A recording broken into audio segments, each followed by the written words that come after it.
rafters after the show. Just a little too big. All righty. Talk to you tomorrow, everybody, at 3 p.m. Eastern, noon Pacific. We out. Bye-bye. Peace. Say, for the ones who get it done, Grainger is offering high-quality supplies and solutions for every single industry, as well as access to product specialists who have the knowledge and the experience to answer your toughest questions. Plus, their commitment to being your safety partner can help you keep your facility safe and your people even safer. So, call, click, Grainger.com, or just stop on by. Grainger.com. All right, gentlemen, this is Emmett Smith on behalf of Depend, and I've got the perfect play. Run straight to your doctor's office for a life-changing catch. Because when prostate cancer is caught early, it's up to 99% treatable, and one blood test might be all it takes. And now through November, Depend is donating to the Prostate Cancer Foundation for select purchases. Talk about a great play. From September 1st to November 30th, Depend is donating 40 cents to the Prostate Cancer Foundation for Depend Shield Guards Real Fit products purchased in the U.S. up to a maximum of $300,000 void in Mississippi. Attention all patriots. This is Jason Hansen, former CIA officer and security expert. I have an urgent message for anyone who's concerned about their financial future. In a world filled with economic uncertainty and geopolitical turmoil, it's never been more important to have a rock-solid plan for protecting your wealth. That's why I'm inviting you to a special financial briefing this Thursday. During this exclusive summit, you'll get proven top strategies for safeguarding your hard-earned assets and securing your financial independence. We'll cover everything from diversifying your portfolio to creating a fail-safe emergency fund. Don't leave your future to chance. Call my friends at Advantage Gold today at 800-741-GOLD to register at no cost whatsoever. In today's uncertain times, it's critical to have a solid plan in place to protect your finances and secure your future. Call 800-741-GOLD now to register for this 100% free summit. That's 800-741-GOLD. Paid for by Advantage Gold. Performance may vary. Past performance is not indicative of future results. Always consult your financial and tax professional. Do you have a special needs child or an older adult in your home? The risk of them leaving the house unnoticed is real and terrifying. But you can protect your loved ones with Vivint Home Security. Alarm on. Our child has autism. He doesn't usually elope, but one day he did, and it was the most terrifying moment of our lives. If I didn't have a home security system, I would have realized way too late he's gone. Right now, Vivint is offering a free doorbell camera with any new plan, plus free installation and low monthly monitoring plans. Smart locks, lights, cameras, and more make Vivint Home Security the smartest way to protect your family and prevent a tragedy. Vivint is the #1 smart home service provider in the U.S.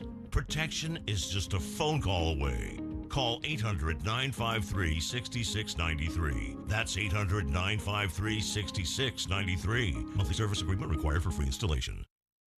Individuals and businesses with tax problems, listen carefully. Do you feel like you're losing control of your finances? If you owe over $10,000 in back taxes or have unfiled tax returns, we can help you take back control. The IRS is the largest and most aggressive collection agency in the world, and they can seize your bank accounts, garnish your paycheck, close your business, and file criminal charges. Take control of your tax problem now by calling the experts at U.S. Tax Shield and take advantage of the Fresh Start program and new laws that may allow us to negotiate a settlement for the lowest amount possible. Our team of tax attorneys and enrolled agents can stop collections and get you protected so you can take control of your financial future. U.S. Tax Shield offers a price protection guaranteed quote to get you protected today. U.S. Tax Shield is A+ rated with the Better Business Bureau, so call now. 800-785-9132. That's 800-785-9132. U.S. Tax Shield. 800-785-9132.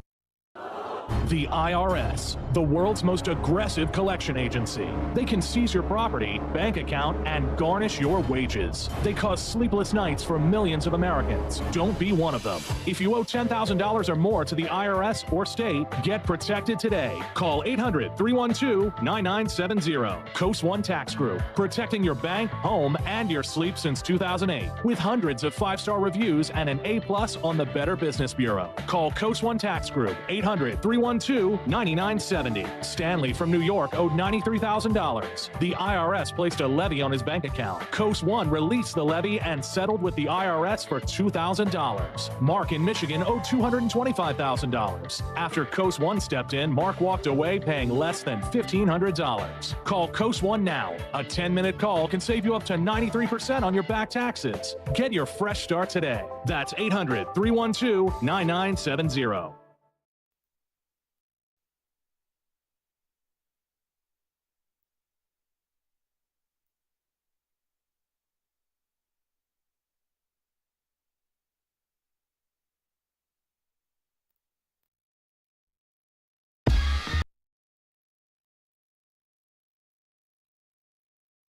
This is home for sports. It's Centex Sports Network and Infinity Sports. Catch all your in-depth sports analysis with the best. The hottest sports show in the evening is Centex Primetime, hosted by Jalen Gillis. Act like y'all. Weekdays 5 to 7. This is the Central Texas #1 leader in sports. Centex Sports Network. That's right, sports fans. We can talk about sports. And Infinity Sports. Central Texas home for sports. It's Centex Sports Network and Infinity Sports. KWBT-FM, HD2 Waco, Temple, Killeen, Fort Cavazos. The new leader in sports in Central Texas is Centex Sports Network and Infinity Sports. Holy Jesus. What is that? It's time to get in the game. Do you know what time it is?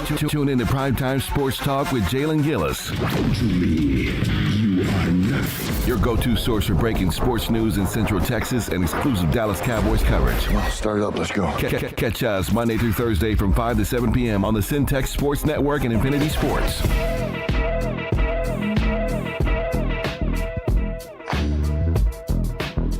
What is going on, everybody? Welcome back in to Centex Prime Time. I am your host, Jalen Gillis, as we get ready to take you through the primetime topics in sports, not only in just the Central Texas area, but from all around the nation. Hope everybody is having a great Wednesday, hump day, halfway through the week. And we had the NBA season start last night. We've got the World Series set to start. NFL season in full throttle right now, full effect. As yesterday Rocky said, we're starting to figure out who teams are. We're starting to get a feel for what the NFL is, what the NCAA is as far as football. And it's been great so far, folks. Like I said yesterday, this is the best time of year if you're a sports fan. Best time of year if you're a sports fan. We've got baseball, football, basketball, all going at the same time. So whatever sports you like to watch, this is the time of year for you because you can watch a little bit of everything. I want to thank all of you guys for tuning in with me today. Not only today, but all week long. We've had a lot of fun up here on Centex Primetime so far this week. It's been a great week so far. As always, go over to YouTube, subscribe. Centex Sports 1 on YouTube. You can always go up there and subscribe if you want to be able to watch this content weekdays 5 to 7 p.m. You can watch this content. If you want to be able to listen to this content on Infinity Sports Radio Central Texas, go over to Centex Sports 1, download Centex Sports 1, the app on your mobile device, the Google Play Store, or on the Apple Store as well. Well, folks, like I said, NBA season started last night, and we ended up with some decent games. I won't say they were great ones, but we ended up with some decent games. Saw LeBron James and the Lakers go out there and take care of business. If you guys got a chance to listen with us yesterday, we talked about this Lakers squad and some of the things we expect to see from them. We'll talk a little bit more about them. We saw the Celtics, the champs from last year, come in and completely dominate against the New York Knicks. Now, I know it's going to take a little while for the Knicks to be able to get all of their stuff together and for them to be able to mesh, and Karl Towns coming in there now, Mikal Bridges now in the fold, but they got blown out yesterday. We'll talk about that in a second. I want to start with the obvious story of the day, man. LeBron James and the Lakers going out and getting a win against the Timberwolves, who were in the Western Conference Finals last year, 110-103. Lakers start the year off with a win. J.J. Redick, the new head coach. Some people calling him a podcaster. Like I said yesterday, I don't know if y'all forgot that this guy was in the league for 15 years and he knows ball clearly. Everybody enjoyed watching this podcast he had with LeBron. Most people enjoyed it. Some people hated on it. But I liked the show. I think they were breaking down a lot of ball on the show. That parlayed him into a job with LeBron. What can you say? And so far, Lakers looked decent last night. I'm a Rockets fan. For everybody that's watching and doesn't know, I'm a Houston Rockets fan before we start the season. But I root for the Lakers because LeBron James is on the Lakers, and that's my favorite player, is LeBron James. So as long as he's there, I'll be rooting for the Lakers. As soon as he's gone, the Laker fandom will be right out the window, and it'll be strictly Rockets. Even though my next favorite player once LeBron retires is going to be Anthony Edwards, who was on the Minnesota Timberwolves. So those two matched up yesterday. LeBron, 16 points in the game, 5 rebounds, 4 assists. Didn't have to do much. Showed some flashes and some moments. Still freakishly athletic, which is crazy to say. The dude is 40 years old. Anthony Davis. And we all know that this is the driving force of the team. Anthony Davis is the best player or the biggest star. I ain't going to say best player just yet because it's still LeBron. Now, hold on. Before we get carried away. We're still talking about Bron here. But Anthony Davis is the most important player for this team because as he goes, this team goes. If he plays like how he played last night, 35 points, 16 boards, 4 assists, 3 blocks. Now, I can't even say it like this is just abnormal. We've seen Anthony Davis do this in the playoffs. We've seen him do it on championship runs. His problem is health. Health is always his biggest issue. But if he can stay healthy and he plays like this, I mean, the Lakers are going to be scary, y'all. It just is what it is.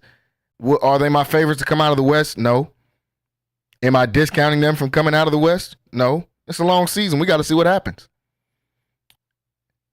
Hachimura chimed in, had a good game as well. Somebody we know that can contribute a lot on the offensive end, especially whenever he can shoot the ball and stretch the floor. But he's an athlete out there as well. I saw him with a few dunks in the game. He had 18 points, 5 boards. The question mark of this team is that backcourt, and that's the question mark I've been having. D'Angelo Russell and Austin Reeves. I think both of these guys can play. Both of these guys can shoot. D'Angelo Russell, we know he can get hot. We've seen it in the playoffs last year. We saw it in stretches in the season last year when they needed wins just to get into the playoffs. We saw it last year. And but when he's not shooting well, like last night, he's kind of just out there. Austin Reeves. Now, I'll take him out there over D'Lo because when he's not hitting shots, he still can contribute in other ways. We saw him get 9 boards yesterday. He's a hustle player out there. I would like to see the Lakers parlay a package with Russell or Reeves to try to get some better point guard play, honestly. Now, not saying that D'Lo is just terrible or Reeves is just terrible. If they can get some better production out of that guard play, though, a C.J. McCollum type, somebody like that, I think the Lakers can be scary because we know what Bron brings. We know what Anthony Davis brings. He can be dominant, completely dominant out there playing against the 4-time Defensive Player of the Year in Rudy Gobert, which shouldn't be the 4-time Defensive Player of the Year, but he is. We don't make I'm not on the voting committee, so those people are, and they picked Rudy Gobert. Do I think he's a 4-time Defensive Player of the Year? No, but he has all 4 trophies, so that just is what it is. But as far as the Lakers, I'm excited to see what they can do with J.J. Redick out there. I'm excited to see what this team can do going forward with Redick as a coach. We saw some of these sets that they talked about, and it wasn't, some extravagant stuff. They're just playing basketball. Just playing regular basketball. A lot of what I grew up watching 2000s basketball. This is a lot of what you saw was a lot of different sets, different looks, and we've gotten so used to seeing ISO ball that when the team is just running regular sets, it looks like they're doing something extravagant. They're not. They're just playing regular basketball, not ISOing every 5 seconds. The Lakers, they can make some noise in this Western Conference. This is probably the last run they'll have with Bron. I'm not sure if he'll retire after this. I think he signed a deal, and after this deal is up, that'll probably be it for him. So this is probably one of the last real chances the Lakers have to do something in this LeBron era. So they got to take advantage of it. Can it work with D'Lo and Austin Reeves in the backcourt? Maybe. But I'd like to see them parlay those two for another guard, a better guard than those two guys, and then start Dalton Connect, who came off the bench 5 points, but he played good minutes in his 16 minutes. I think he is going to be a key piece for this Lakers team going forward. I liked him when he was in college at Tennessee. I liked the pick when the Lakers drafted him. He fell down to the late teens, and the Lakers were able to get him. I like the pick then. I like the pick now. I think that kid has a lot of potential. He's got size out there as well. You can start him at the 2-guard spot. He can still stretch the floor. And if you can get a good point guard in there, who knows? I mean, the Lakers, sky's the limit for the Lakers. Now for the Timberwolves. A lot of these good things that happen for the Lakers is because the Timberwolves are just unorganized, and they've got new players out there that they're trying to figure out the roles and how to fit. Julius Randle was kind of just out there. Went 5 for 10, hit some free throws, hit 1 3, had 16 points, 9 boards. But you can clearly tell he hasn't found his role on this team yet in this game 1. It's going to take him a little second to find his role on this team. Anthony Edwards is still Anthony Edwards. 27 points, 6 boards yesterday, 3 assists to go along with it. He's special. We know what he can bring to the table. I would like to see, this is my opinion, because you don't see a lot of facilitating from Mike Conley anyway. I would like to see them slide Dante DiVincenzo into that starting role over Mike Conley. He's a better shooter than Conley at this point. He's a better defender than Conley at this point. Conley definitely a better distributor of the ball, but we don't see a lot of that from Mike Conley anyway. It's not like Conley's averaging 8 or 9 assists a game. I think the upside that DiVincenzo gives you, might as well put him out there. And that's just my opinion. But you might as well put him out there to me and just let him see what and shore up that starting 5. Get some better defense out there in that starting 5. Get a better shooter in that starting 5. DiVincenzo's a tough player. We seen the Knicks missing him yesterday. The Knicks needed somebody like that out there on the court for them. And I think DiVincenzo can bring that to them. Still like Nickeil Alexander-Walker. I don't know if you trade Mike Conley. I wouldn't be shocked if that happened. If they traded somebody like Mike Conley, not just based off last night. I just thought this going forward. Mike Conley's getting up there in age. It's only going to bring you so much to that role anyway. And I like the young dude that they traded for in the draft, Rob Dillingham. Let him get out there. He didn't get any action last night. You know, they were down majority of the game, so I understand that. But I'd like to see him maybe get that backup point guard role. Him and Nickeil Alexander-Walker coming off the bench, bringing some firepower off the bench along with Naz Reid. This Timberwolves team is still going to be good. I want to see what they do with Julius Randle and how this works. But if they can get just, decent production out of Julius Randle, 18 points, 10 boards, 8 or 9 boards, I like the Timberwolves. I like what they can do still. I still like Anthony Edwards.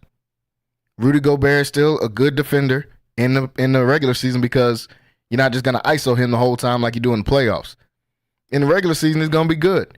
Jay McDaniels, one of the better defenders in the NBA. I think he'll have to take another step forward offensively for this team to reach his true potential. But I think that's something he can do. We saw it in the playoffs last year. I think that's something that Jaden McDaniels can do. So I like this Timberwolves team. Going back to the Lakers, and obviously the biggest headline was Bronny and LeBron getting on the court together last night. Bronny came in late second quarter, played for a couple minutes, got right back out.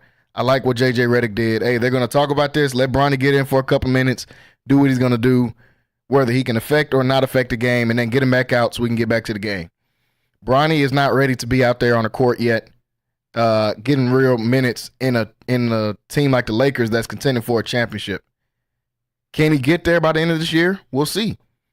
Maybe. I think if he can if he can make open jumpers and just stay a decent defender like he is now, I don't see why not. He's probably the best or second best, him or Gabe Vincent, best guard defender on this team already. Now, that's not saying a lot because they don't have just great guard defenders on their team, but he's right in there.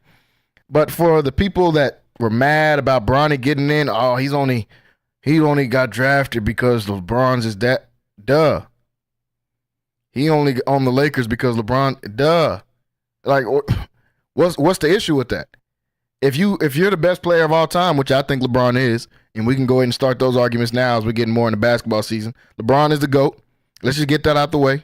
LeBron is the best player to lace the shoes up and get on the hardwood. If you're considered that, and if you don't consider him the GOAT, you have to at least have him in your top 2, top 3. Why wouldn't you, if your son is in a position to get drafted, why wouldn't you flex that power and use that to get your son drafted? So people don't, like, come on, man. What do you mean? Oh, I can't believe LeBron. Why wouldn't he do that? And is Bronny supposed to be mad that he got drafted because his dad is there? He said his dream was to go to the NBA. Now he's in the NBA. You wanted a car. Your dad helped you get a car. You wanted whatever it was. You wanted some J's when you was a kid. Your dad helped you get some J's. Now he can't help LeBron. Now Bron can't help his son get to the NBA. And that's something he can actually do is help him get to the NBA. Now we're mad about that. This doesn't make any sense, y'all. This is an historic moment. The first time that a father and son duo played on the same team in the NBA, taking the court together. We've never seen that before. Why wouldn't we applaud this type of accomplishment instead of trying to be, oh, well, Bronny's not even good? Seen Mad Dog that was on First Take earlier. He was mad about it and said it's no big deal and we shouldn't even be talking about this. Like, of course we should be talking about it. That's a huge deal for him to be able to get on TV with his son. I mean, to get on the court with his son. That's a crazy accomplishment that I'm not going to say we're never going to see anybody else do, but it's going to be tough. You're going to have to be one of the best players of all time. You're going to have to play for 20 plus years. We've never seen anybody do that.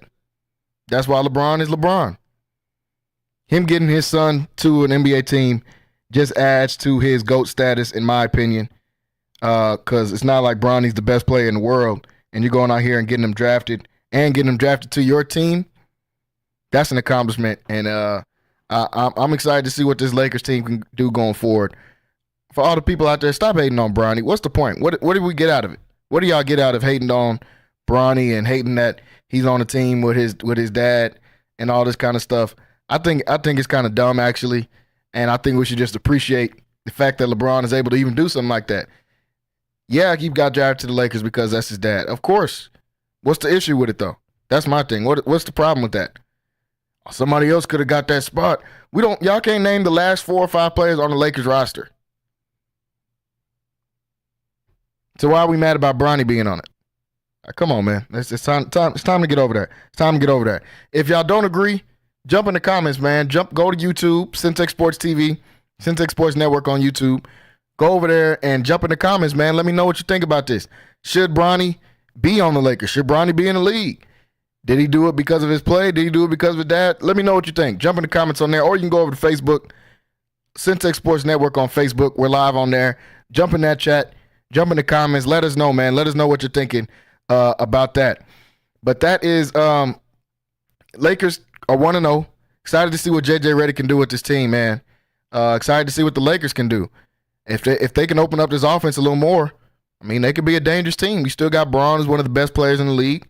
You got Anthony Davis, who's a top 3 defender, in my opinion, in the league, in the NBA. Sometimes he's the best defender in the NBA.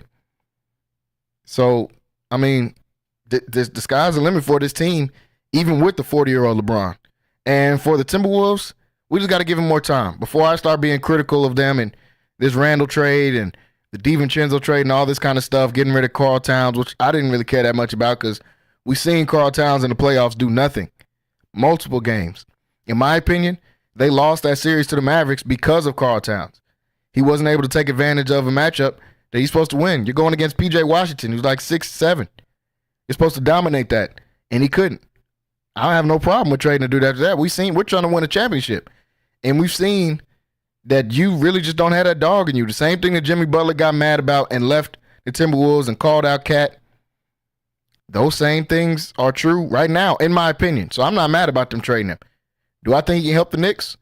I think he can. I think that he'll be in a different role with the Knicks, and I think he can help the Knicks. And but as far as the Randall and DiVincenzo trade for the Timberwolves, only time is going to tell. I'm not going to be too critical of them right now.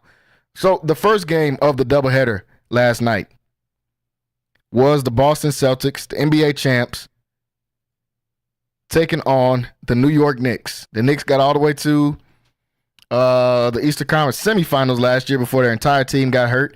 in Tom Thibodeau fashion. It's what his teams do, unfortunately, because he plays his guys 1,000 minutes. He gets 6 or 7 guys and plays them 1,000 minutes, and that's probably not going to change. Hopefully he'll try to do something else because that formula has not worked for him ever.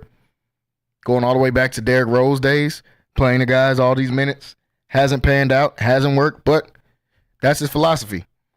And it's gotten him a lot of wins, just hasn't gotten him to a finals or championship or anything like that. But the Knicks lose that game 109-132, taking on the defending champs. Boston Celtics are looking like the best team in the league once again. They pick up right where they left off. Porzingis did not play last night. Obviously still hurt. He battled those injuries in the finals. And they're probably going to give him as much time as he needs to rest because you can go out here and do this to one of the teams that's going to be a top team in the Eastern Conference, like the Knicks. You blow them out. And that's exactly what the Celtics did last night. Celtics get a win. They tie a record for threes, made threes, 29 threes. They ended up missing their last 13 threes in a row. That's shooting a lot of threes, man. It's kind of crazy. They shot 61 threes last night. It's ridiculous. The Knicks shot 30, and the Celtics shot 61 threes, but they got a lot of three-point shooters. So a lot of the times, you're not just super mad about that. But they tried to break the record last night and couldn't. Missed 13 straight threes in a row, but still tied the record for threes, made threes in the game, 29 threes. They made 10 threes in the first quarter. It was already a blowout in the first quarter. I got off work yesterday, got off the show, and thought I was going to rush home and try to watch this game. I didn't watch this game. I turned it off by halftime, man. It was bad. It was bad. You getting beat 43-24 in the opener. I know it's the best team in the league. But, man, come on, y'all. And I know they made a lot of trades. But the same grace I give the Timberwolves is the same grace I give the New York Knicks right now. I'll give them a little bit of grace. Because, yes, you just made all these trades. Yes, you traded for Mikal Bridges as well. You got new guys in on the team. You got the Villanova boys in here starting with Brunson, Hart, and Bridges, even though they traded their other homeboy, DiVincenzo.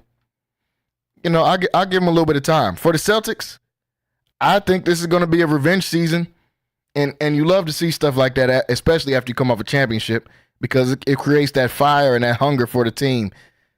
For Tatum and Brown. Brown left off of Team USA. A lot of criticism. He still won the Finals MVP last year, even though I think Tatum should have won it. Tatum, who is the best player, I keep hearing the narrative over and over. Jalen Brown is the better. At no point has Jalen Brown been better than Jason Tatum in the NBA. That hasn't happened. It still isn't true right now. Wasn't even true in the Finals because he averaged a couple more points than him. He was better. Tatum led in every single. He didn't even average more points. Tatum led in every category in the Finals and didn't win. For his team, led in every category and didn't win the Finals MVP. But, cool. You give it to Jalen Brown. That's cool. Tatum comes out after he was on Team USA but didn't play at all. I don't know if Steve Kerr was trying to play mind games or something, but didn't play Tatum. And Tatum did play bad when he got in. I think he's going to come back out on a revenge tour. He had 37 points, 10 assists last night, 4 boards. 8 for 11 from 3. He was locked in. Jalen Brown, 23 points, 7 boards. Saw him get a couple of steals out there as well. He hit 5 threes, 5 for 9 on threes. This Celtics team is dangerous, man. They just won a championship last year. They brought back the entire core pretty much. Pretty much the same team running out here again. And I think they're the best team in the league. I think they have a really, really good chance to go back-to-back. I think this is going to be it's going to be tough not to have them as the favorite. I have them as the favorite to go back-to-back. Yeah, it's early. Things can happen over a season. Injuries, all type of things can happen. If they stay healthy and they bring Porzingis back into the fold, why not pick them to go back-to-back? Because I know I am. I don't see anybody challenging them, and it's just week. It's the first game, of course. But this is just my opinion right now as the season starts. Celtics are the best team in basketball. Celtics are probably going to be the back-to-back NBA champions. Now, can they lose? Can something happen in there? Yeah, that definitely can happen. But I think they got the best starting 5 in the NBA when you bring Porzingis back. What Derek White and Drew Holiday bring to this team, what Derek White and Drew Holiday bring to this team defensively is a huge plus. What they bring to the ball, what they bring to the team as far as their shooting. Derek White went 6 for 10 last night on threes, 24 points. Drew Holiday, 4 for 6 on threes, 18 points. When you have two guards like that can play spectacular night in and night out, even if your best player is not playing good, then you have two stars with Tatum and Brown, and then you have Porzingis really being your fifth most important person in that starting lineup. Man, the Celtics are tough. The Celtics are super tough. They've done a great job building this team. I like Joe Mazzulla as a coach, and I don't see anybody beating them. As far as the Knicks go, Brunson 22 points, 19 for 14, played decent. Only 2 assists in the game. And that's something that they're missing. They don't really have a true distributor. Karl Towns in his debut for this team, 12 points, 7 boards, 3 assists. And we got to give him time. We got to give him – he doesn't fully know his role yet. Like we kind of alluded to on the show yesterday when I was on here with Rocky, this is a change in Tom Thibodeau philosophy. We usually see him with that defensive-minded 5-man out there. Now Karl Towns has never been a defensive-minded player playing the 5 for them. More of a floor stretcher. Interested to see how that's going to work. I still like their wings. I still like Bridges and OG Anunoby. They didn't play great last night. Mikal Bridges, I don't know what's going on with that shot, man. I don't know why he changed his shot. That shot is ugly. I seen on Jeff T podcast, they said it looks like your jump shot on 2K when the hotel Wi-Fi is bad. It looks ugly. It's an ugly jumper right now, but I trust Mikal Bridges. He's been a great shooter since he's been in the league. Hopefully he'll get it together. Josh Hart, 12 points, 3 assists, 3 rebounds. Nothing special there. I think that starting 5 can be good once they get it all together and they finally find a way to mesh together. The bench is going to be an issue, in my opinion. Miles McBride is good. I like McBride. I liked him last year. I think he brings a lot defensively. I think he can shoot the ball. He went 4 for 5 on threes yesterday, had 22 points. But after that, you're looking around that bench, like what's going on? Who is going to be a guy? Sims, I think he'll play a good role for him coming off the bench defensively at that 5-man spot. But you want Cameron Payne to be your other go-to guy off the bench? A guy that's going to play the same thing as the same position as McBride? I don't know. They're going to have to do something on their bench. I still think they have 3 roster spots on their team they got to sign. So they're gonna try to sign some people. They still got 3 open roster spots, but right now the Knicks are incomplete, and we'll see how that goes for them as the season progresses. I expect this team to be good. I expect them to be one of the top teams in the East, honestly. So the Knicks, they start off getting blown out, but I think they'll bounce back and they'll rebound in this one. Folks, we're getting ready to take a quick break. We'll come back. When we come back, I want to talk about my favorites, top 3 candidates to win MVP in the NBA season as we start the season. More games tonight, a bigger slate of games tonight. We'll talk about some of these games in the NBA. Hour number 2 still. We got to talk about this DeAndre Hopkins trade to the Chiefs. Who let the Chiefs get DeAndre Hopkins? Who let that happen? We got to talk about that. As always, I got to give my NFL top 5 teams. I do it week in and week out. We'll add to that list today. We'll talk about some of these games coming up on the weekend slate of NFL games as well, too. Stay tuned and stay locked in with us. You're watching and listening to Centex Primetime on YouTube, on Centex Sports TV, and you're listening on Infinity Sports Radio, Central Texas. We'll be right back after this break. Central Texas home for sports.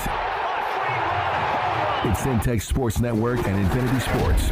Catch all your in-depth sports analysis with the best. The hottest sports show in the evening is Centex Primetime, hosted by Jalen Gillis. Act like y'all. Weekdays 5 to 7. This is the Central Texas #1 leader in sports.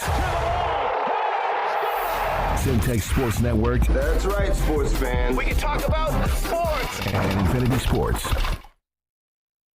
Are you looking for something new and unforgettable in Waco? Come to the Blazing Asian, where authentic Cambodian flavors meet creative culinary flair. Voted People's Choice as Waco's #1 Asian restaurant since 2019 by both the Wacoan Magazine and the Waco Tribune Herald. Located inside the popular Union Hall on 8th and Franklin, we're serving up family recipes with a twist. Blazing Asian egg rolls are rolled fresh daily, and their sauces or marinades are made in-house with love. Stop by today. Located inside the popular Union Hall on 8th and Franklin. And for Baylor students, enjoy 10% off with your student ID.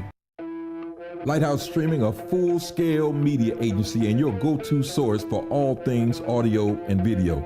Is your church long overdue for audio and video upgrades? Call Lighthouse Streaming for a free consultation. Does your corporate or church event need audio or video production? Don't stress. Call the guys at Lighthouse Streaming. In business since 2017, Lighthouse Streaming has produced hundreds of live events and completed dozens of church and venue installations. Whatever your AV needs are, Lighthouse Streaming has you covered. Give them a call at 254-252-4206. That's 254-252-4206. Or go to lighthousestreaming.com and set up your free consultation. NSJ Event Co., one of the premier event designers in Central Texas and a Centex Sports Network supporter. Voted Waco Awards Event Planner of the Year 2021, NSJ Event Co. is your go-to source for event planning. Whether it's your next baby shower, birthday bash, wedding, or retirement party, NSJ Event Co. will bring out the elegance, class, and style your event deserves. Call NSJ Event Co. at the number on the screen or scan the QR code to schedule a free consultation. NSJ Event Co., where the party lady takes care of all your event needs. The East Waco Empowerment Project, along with City Center Waco, is hosting WeBo, Workshop in Business Opportunity, to help create more entrepreneurs. Business owners like Aniceto Charles of True Jamaica Restaurant and Carla Dotson of Boardwalk on Elm attended WeBo to develop their business ideas into successful Black-owned businesses right in the heart of East Waco. WeBo can also help you turn your side hustle or business idea into the next thriving Black-owned business in our community. If you would like to attend this 10-week intense entrepreneurial workshop, go to WeBoWaco.org. That's WIBO Waco.org. Space. Central Texas home for sports. It's Centex Sports Network and Infinity Sports. KWBT-FM, HD2 Waco, Temple, Killeen, Fort Cavazos. The new leader in sports in Central Texas is Centex Sports Network and Infinity Sports. This is live from the Centex Sports Network and Infinity Sports Studios. That's right, sports fans. About to show these boys how we do it. You ready? Tune in to Primetime Sports Talk with Jalen Gillis, your go-to source for breaking sports news in Central Texas and exclusive Dallas Cowboys coverage on the Centex Sports Network and Infinity Sports.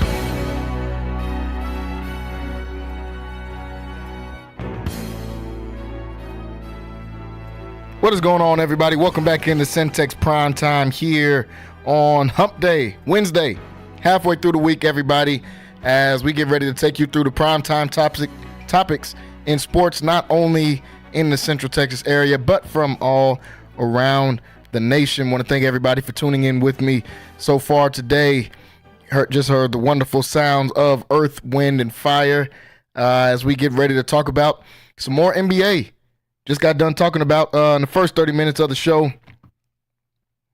Just got done talking about the Los Angeles Lakers, and they were able to get their win yesterday. The Boston Celtics looking like the best team in the NBA still,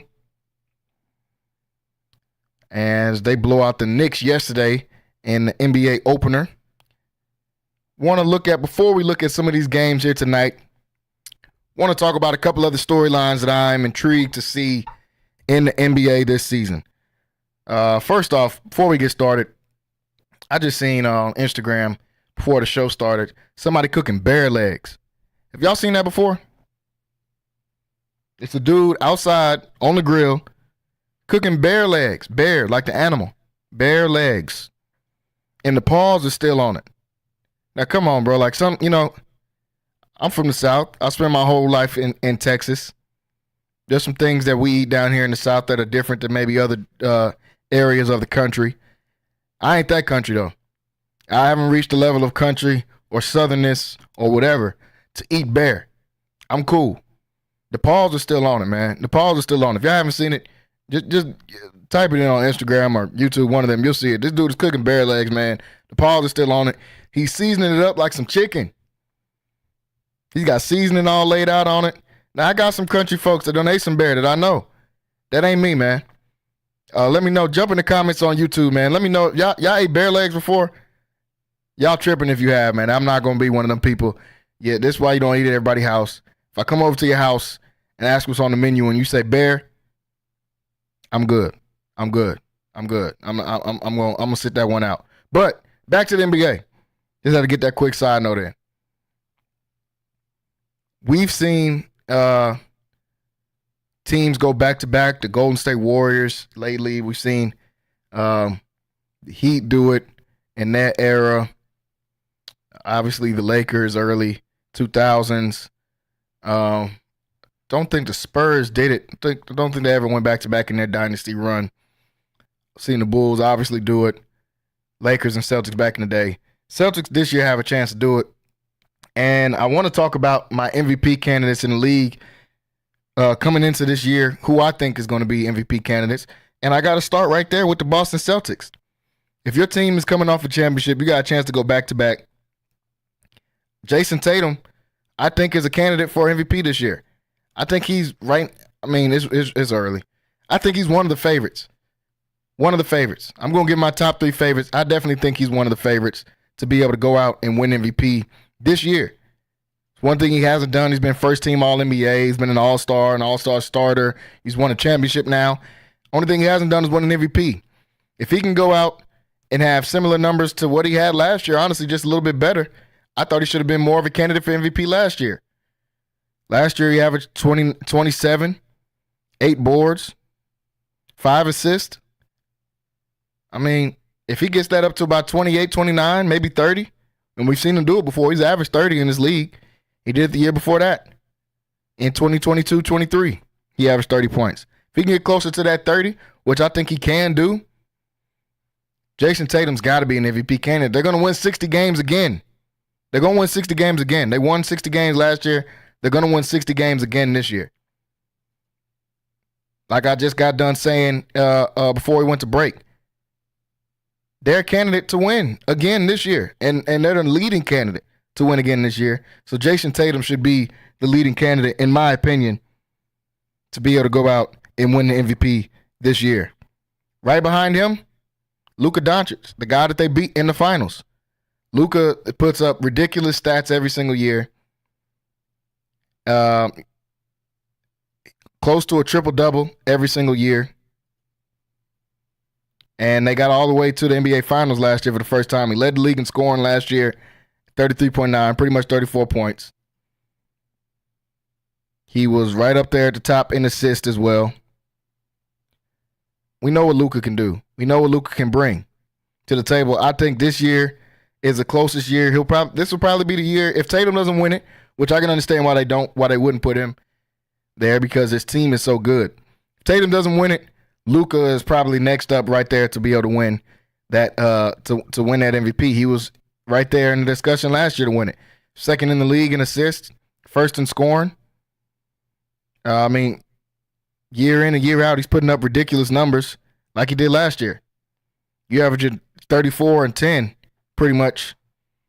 I mean, that's James Harden style numbers from what he back in his Houston days. James got an MVP out of it. I think Luka's going to get an MVP out of it. The problem is they got to win games. Now, yes, they made an upgrade by going and getting Klay Thompson.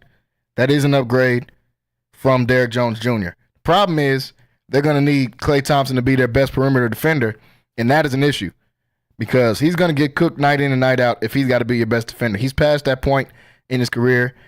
Was he able to do it before? Yes, at a high level. He was the best defender on a perennial championship caliber team in the Golden State Warriors. That was, 6 years ago, multiple injuries ago. Is he that right now? Not even a little bit. Can he still stretch the floor and be a shooter? Yes, he's going to get so many wide open shots, it's not funny.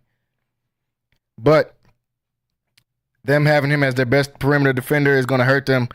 I don't know if they'll be a top 3 team in the West like they weren't last year, and that's going to hurt Luka's chances to win MVP. You know it goes off of stats and wins. We can't act like they do it every year. It goes off of stats and wins outside of when Jokic won it, even though his team was 6th with no other All-Star even on the team. Only other player that was good on that team, All-Star even caliber, was Jamal Murray, who missed the entire season. That's why they gave it to him that year. And then Russell Westbrook averaging a triple-double. So Luka is a candidate. Will they win enough games is the question. That part, I'm not sure on. My third candidate, somebody that was right there in the MVP discussion last year, Shai Gilgeous-Alexander. I think OKC got better. Last year, they were the best team in the West, and I think they got better by adding Alex Caruso to that team. You have now Shai with Caruso and Dort as defenders on that team. Ridiculous. J-Dub, I think, is just going to get better. Chet Holmgren, I think, is just going to get better. So OKC is going to be right there. Shai's going to average 30 again probably this year. I think they'll be right there for him to be an MVP candidate. And like I said, if they don't give it to Tatum because his team is so good, and if Luka doesn't win enough games, if he's not a top 4 seed, it's got to go to Shai. It's got to go to Shai. Shai is one of the best players in the league, 3rd in the NBA in scoring last year, right behind Giannis, 0.3 points right behind Giannis, averaging 30 a game. Their team is going to be, like I said, they were the best in the West last year, and they only got better. So we can only expect them to be the best in the West this year. I don't see anybody taking that throne from them this year. Is it possible? Yeah. Could the Nuggets get there? We don't know if the Nuggets got worse. We got to see what they look like without KCP. Could Dallas get there? Dallas has never been a top 3 seed in the Luka era. It would be hard for them to get there right now. So, Shai, you got to put Shai right there. I love his game. I love what he brings to the table, scoring-wise. A mid-range assassin. One of the best difficult shot makers in the league. Even though he shoots from the mid-range, they're all contested, but he knows exactly where to get to, how to get to his spots, and how to score from that mid-range. He knows just how to get to 30. I've seen multiple games where he was just at 30. That's why he averaged 30.1. A lot of games he literally just got to 30. And he does it on purpose, I think, and he knows how to get there. He helps his team win. I think Shai is right there for an MVP candidate in the NBA this coming up season. Some other storylines I want to look at this year that I'm excited to see before we check out some of these games tonight. I just talked about Shai being 3rd in scoring. The guy he was right behind, Giannis, in the Milwaukee Bucks. What are they going to do now that this is the 2nd year with Dame in that system? 2nd year with Dame in that system. They fell short last year, but everybody was hurt. Giannis was hurt. Dame ended up being hurt. Chris Middleton missed a lot of time out there as well. If they can stay healthy, for one, can they be a contender once again? I think so. I think Giannis is one of the best players in the league still. I think everybody gets so comfortable with the stats that he puts up year in and year out because they get used to it, and that's what he does. Last year, this dude averaged 30 and 11. 30 and 11 and a career high in assists. He averaged 6.5 assists last year. Played 73 games. Just couldn't stay healthy when they got to the playoffs. If you got a guy on your team averaging 30 and 11, still the most dominant player in the NBA, in my opinion, as far as just sheer dominance, there's nothing you can do with him. You can't stop what he's going to do. That's Giannis.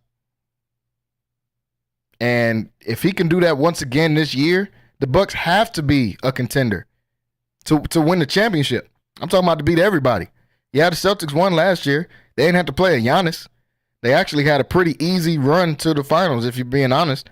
Now, does that mean they're not the best team? No, because they still got to the finals and smacked Dallas. They did what they were supposed to do. But they didn't have to play a Giannis. It's going to be rough on them boys if they got to go out there and see Giannis. You think Al Horford checking Giannis? That's not going to happen. Jason Tatum got to check him? That's not going to happen. Jalen Brown? Come on. If they're healthy, this team is scary. And Dame Lillard started in the All-Star game last year. We act like Dame got sorry. Dame didn't get sorry. He still was one of the best players in the league last year. He averaged 24 points, 7 assists. and was still trying to learn his role last year. Now this is his second year in his system. Now they have a solidified head coach as of right now, Doc Rivers, who pulled the okie doke on the coach last year. Still don't like what he did to Adrian Griffin last year. How are you the assistant consultant? You're a consultant to the team, to Adrian Griffin. Adrian Griffin gets fired when they have a winning record, and who becomes the coach? The consultant. Thought you were supposed to be consulting him on how to win. Next thing you know, you consulting the Bucks to, well, hire me, bro. I'll show you what I can do. Then you go in there and lose more games and have a worse record than he had. So I don't like that part of it. But they're going in with knowing who the coach is. The coach is Doc Rivers. I'm not just a huge fan of Doc Rivers as a coach, but you got Giannis. It ain't that hard. Let's not make it harder than what it's got to be. It ain't that hard to figure out how to win games. You got Giannis. Now, this team got significantly worse since they traded Jrue Holiday on the defensive end. They got to figure out how to get better on the defensive side of the ball this year with the Bucks. That was their main problem last year. Brook Lopez was a defensive player of the year candidate multiple years. They were Jrue Holiday. Jrue Holiday leaves, and all of a sudden this team can't play defense anymore. They go and get a Taurean Prince. I like him as a shooter/defender out there as well. They went and got Gary Trent, but he's not really a defender. I still think they got to shore up some things defensively. But this team could still make a run. I like to see them try to get some depth. That was a problem for them, obviously. As they got hurt, they didn't have anybody to come in. I'd like to see them try to make some moves, free agent moves, something to try to get some depth on this team. Right now, there is none. Just being honest, they don't have any depth on this team still. I like them getting pieces like Gary Trent and DeLon Wright, people like that. They can play. But I still like to see them add a couple more pieces to this team. Bobby Portis can still play. He's coming off the bench. Still like to see them add a couple more pieces for them to be considered a real contender. Another team that I want to see, are they done as a contender? The Denver Nuggets. Nikola Jokic won an MVP again last year. Now a 3-time MVP, yada, yada, yada. Do I think he should have won it last year? No. I'd have gave it to Shea. And if you didn't want to give it to Shea or to Jokic, I'd have gave it to Luka. And like I said, Tatum should have been more of an MVP candidate last year. But, you know, if you think that's his team, I get that. But what can Jokic do now? You're a 3-time MVP. You won a championship. It's just going to be a one-off like the Milwaukee Bucks. It's just going to just be a one-off thing where you win one and that's it and we get out of there. Last year, yeah, they beat the Lakers, but they lost to the Timberwolves. Got blown out in Game 7 by the Timberwolves. Matter of fact. Can they go out here and make a run? They lost KCP. That's a huge piece of their team. Huge piece of their team. Not only what he brings shooting, not only what he brings defensively, but the leadership. He's a veteran leader on the team, and he knows exactly what to do when he's in the game. He's not going to make the wrong play. And that means a lot. Talent is a lot in this league, but a guy that just won't make the wrong play, that means a lot. And KCP was one of those guys. He got a bag from the Magic. Can't be mad about that. Shout out to Magic. They actually got a squad out there, and I'm excited to watch them this year, especially adding KCP into that mix. But they add Russell Westbrook, the Nuggets do. What can he bring to this team off the bench? Russell Westbrook is still good at basketball. You know, we make all the jokes, the Russell Westbrook stuff and all the jokes we make about him. Russell Westbrook is one of the best people to ever play basketball. So let's just get that out the way. He's one of the best people to ever play basketball. He's a top 75 player all time. First ballot Hall of Famer. Average triple-double for 4 seasons. Ridiculous. Is he that right now? No. But can he still be a distributor for this team? Yes. Does he bring a lot of hustle and energy and effort to the team? Yeah. If he can just knock down some jump shots, that's been his biggest problem in this new role for him. Is him not knocking down jump shots. He not to shoot good. If he can just shoot 30-something% from the 3, they'll be okay. That's it. Just make 3 out of your 9 threes. That's all we need you to do. Still distribute the ball. Still play with the same amount of intensity and effort that you bring night in and night out. What is Jamal Murray going to look like? He's coming off of a horrible Olympics run. No, the Olympics don't mean everything, and that's a whole nother situation than what you have to do when you're in the league. But still, he played like trash in the Olympics, just straight up. Canada should have did way better than what they did in the Olympics. He's a huge part of that. So we'll see what the Denver Nuggets are going to be able to do this coming up season. I'm excited to see them. Excited to see Russell out there back on a championship contending team. He hasn't been in that situation necessarily. Maybe since Houston, I guess. We knew he wasn't going to win with the Lakers with how they were playing when he was on that team. We knew he wasn't going to win with the Clippers. how they were playing when he was on that team. So he's back in a role where, hey, you got a chance to win a championship. Another team that's been in the headlines now the last couple of days, the Philadelphia 76ers. Now, they go and get Paul George to be out there with Joel Embiid and Tyrese Maxey. Paul George seems to get swayed to going to Philadelphia after he was on, I think it was the NBA countdown in the finals, on there with Embiid, and Embiid said something about we love to have Paul George and all that, and I was, well, I'm going to go there. You know, it's not a problem. It makes sense, the move. What doesn't make sense is how is this team going to fit health-wise? The 76ers are under investigation right now by the NBA for Joel Embiid and how he didn't participate in anything in the preseason. Now it's coming out that he's out indefinitely. We don't know how long he's going to be out. And Paul George is going to miss the opener tonight. They got the Bucks on ESPN. Both the stars now, your two best players, not even going to play these first couple games. I didn't even know Paul George was hurt. Joel Embiid's always hurt, so I ain't shocked about that. He came out and said, I ain't playing back-to-backs this year. The talent that the 76ers have, they should be a championship contender. Will they be? No. Your two best players miss games all the time. It's the same thing that happened with the Clippers that Paul George just left, like someone's going to be better. How you leave Kawhi to go to Joel Embiid? That's a whole nother story. Those two are never playing basketball. They always hurt. Now, Embiid, the difference is when Embiid is playing, he might be the best player in the NBA when he's playing. Absolutely ridiculous. On the defensive side of the ball, he's a problem. Offensively, there's nothing anybody in the NBA can do with him, including Jokic. He kills Jokic every time they play. There's nothing anybody can do with Embiid whenever he's playing. The problem is he's not playing. Same with Paul George. Paul George is a great player, but he's always hurt. Right here, we see it once again. Hurt. How are you hurt to start the season? What are you doing in the offseason? You hurt to start the season. They leaving the young buck Tyrese Maxey, young kid from Texas. We got to do a game covering him when he was in high school, playing for South Grand Prairie, I think it was. He's a star. He's definitely a star. I love Tyrese Maxey in his game. But with Paul George and Joel, it should be special. It could be special. Will it be? I don't know. I don't expect it to be because those two got to play basketball. You're basketball players. You have to be on the court and play basketball. Like, you're missing games all the time. That's going to be the problem with the 76ers team. Especially with the health of Joel Embiid, because he's only getting older. It's not like his health is going to get way better. It's been a problem his whole career.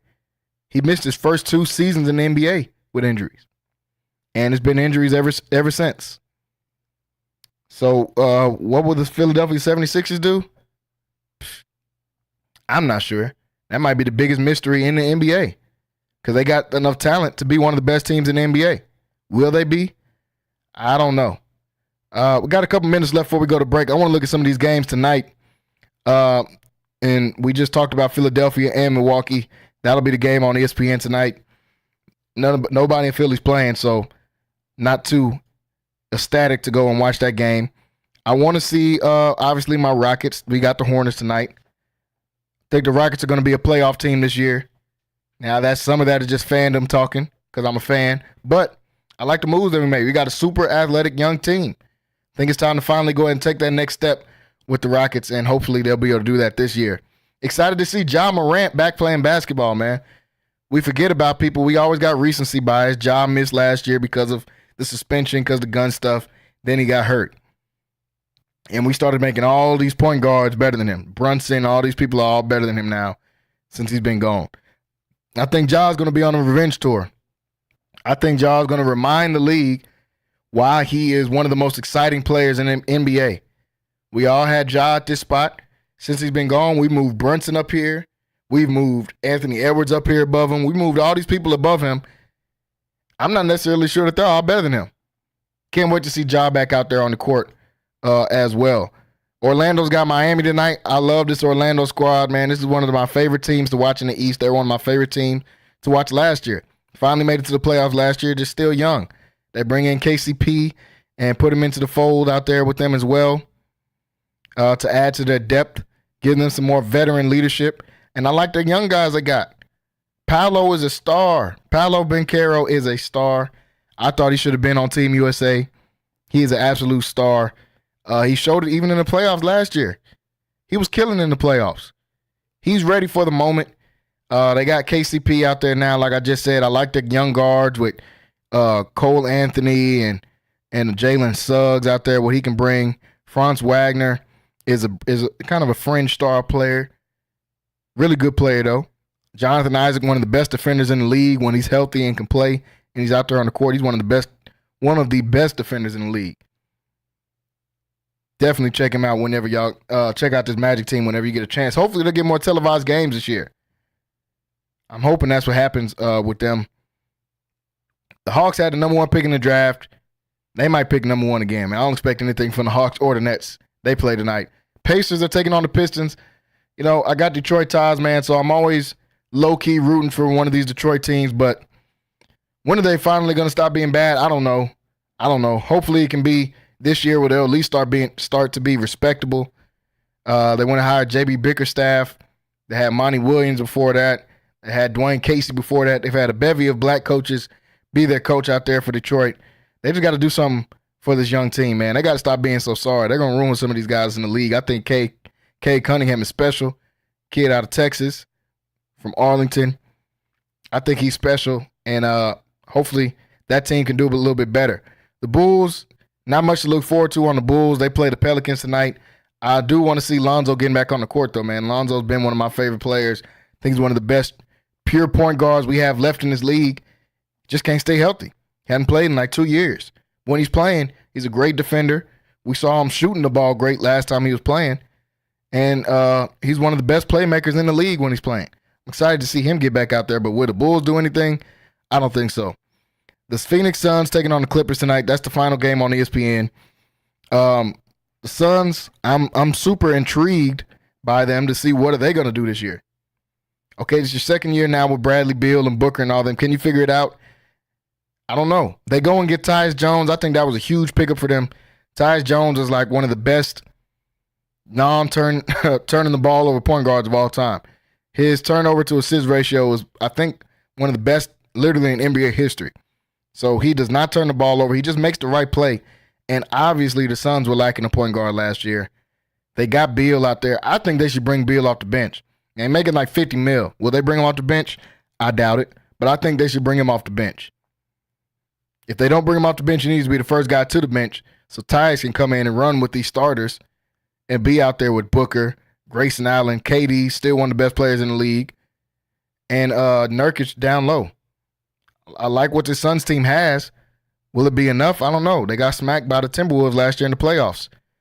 I think they're going to remember that, and they're going to come out here this year and try to do better. Now, that's just me really wishful thinking. They got to figure something out. I never liked the Beal trade with them because he's the exact same mold and style of player as Devin Booker, so I didn't get that. But we'll see. It is what it is. I do like the Tyus Jones pickup. So hopefully that helps them improve. On the Clippers side, Kawhi, I talked about him a couple days ago. You're starting the season not playing. It's time to retire, bro. I'm sick of this Kawhi stuff. Just go on and retire, bro. James Harden's about to get back to old James Harden. Will it be 36 and 13 like before? No. But can he come out there and get you 25 and 10? For sure. And I think that's what we're going to see while Kawhi Leonard is out. Folks, we got to go to a break for the top of the hour. When we come back, we got to talk DeAndre Hopkins to the Kansas City Chiefs. Will this help their three-peat chances? We got to talk. I got to do my NFL top 5. Haven't done it this week. I'm going to put my list out there, and we got to look at some of the games for this coming up Week 8 season. Stay right here. Stay locked in on Centex Primetime. We'll be right back after this break. Central Texas home for sports. It's Centex Sports Network and Infinity Sports. Catch all your in-depth sports analysis with the best. The hottest sports show in the evening is Centex Primetime, hosted by Jalen Gillis. Act like y'all. Weekdays 5 to 7. This is the Central Texas #1 leader in sports. Centex Sports Network. That's right, sports fans. We can talk about sports. And Infinity Sports. Lighthouse Streaming, a full-scale media agency and your go-to source for all things audio and video. Is your church long overdue for audio and video upgrades? Call Lighthouse Streaming for a free consultation. Does your corporate or church event need audio or video production? Don't stress. Call the guys at Lighthouse Streaming. In business since 2017, Lighthouse Streaming has produced hundreds of live events and completed dozens of church and venue installations. Whatever your AV needs are, Lighthouse Streaming has you covered.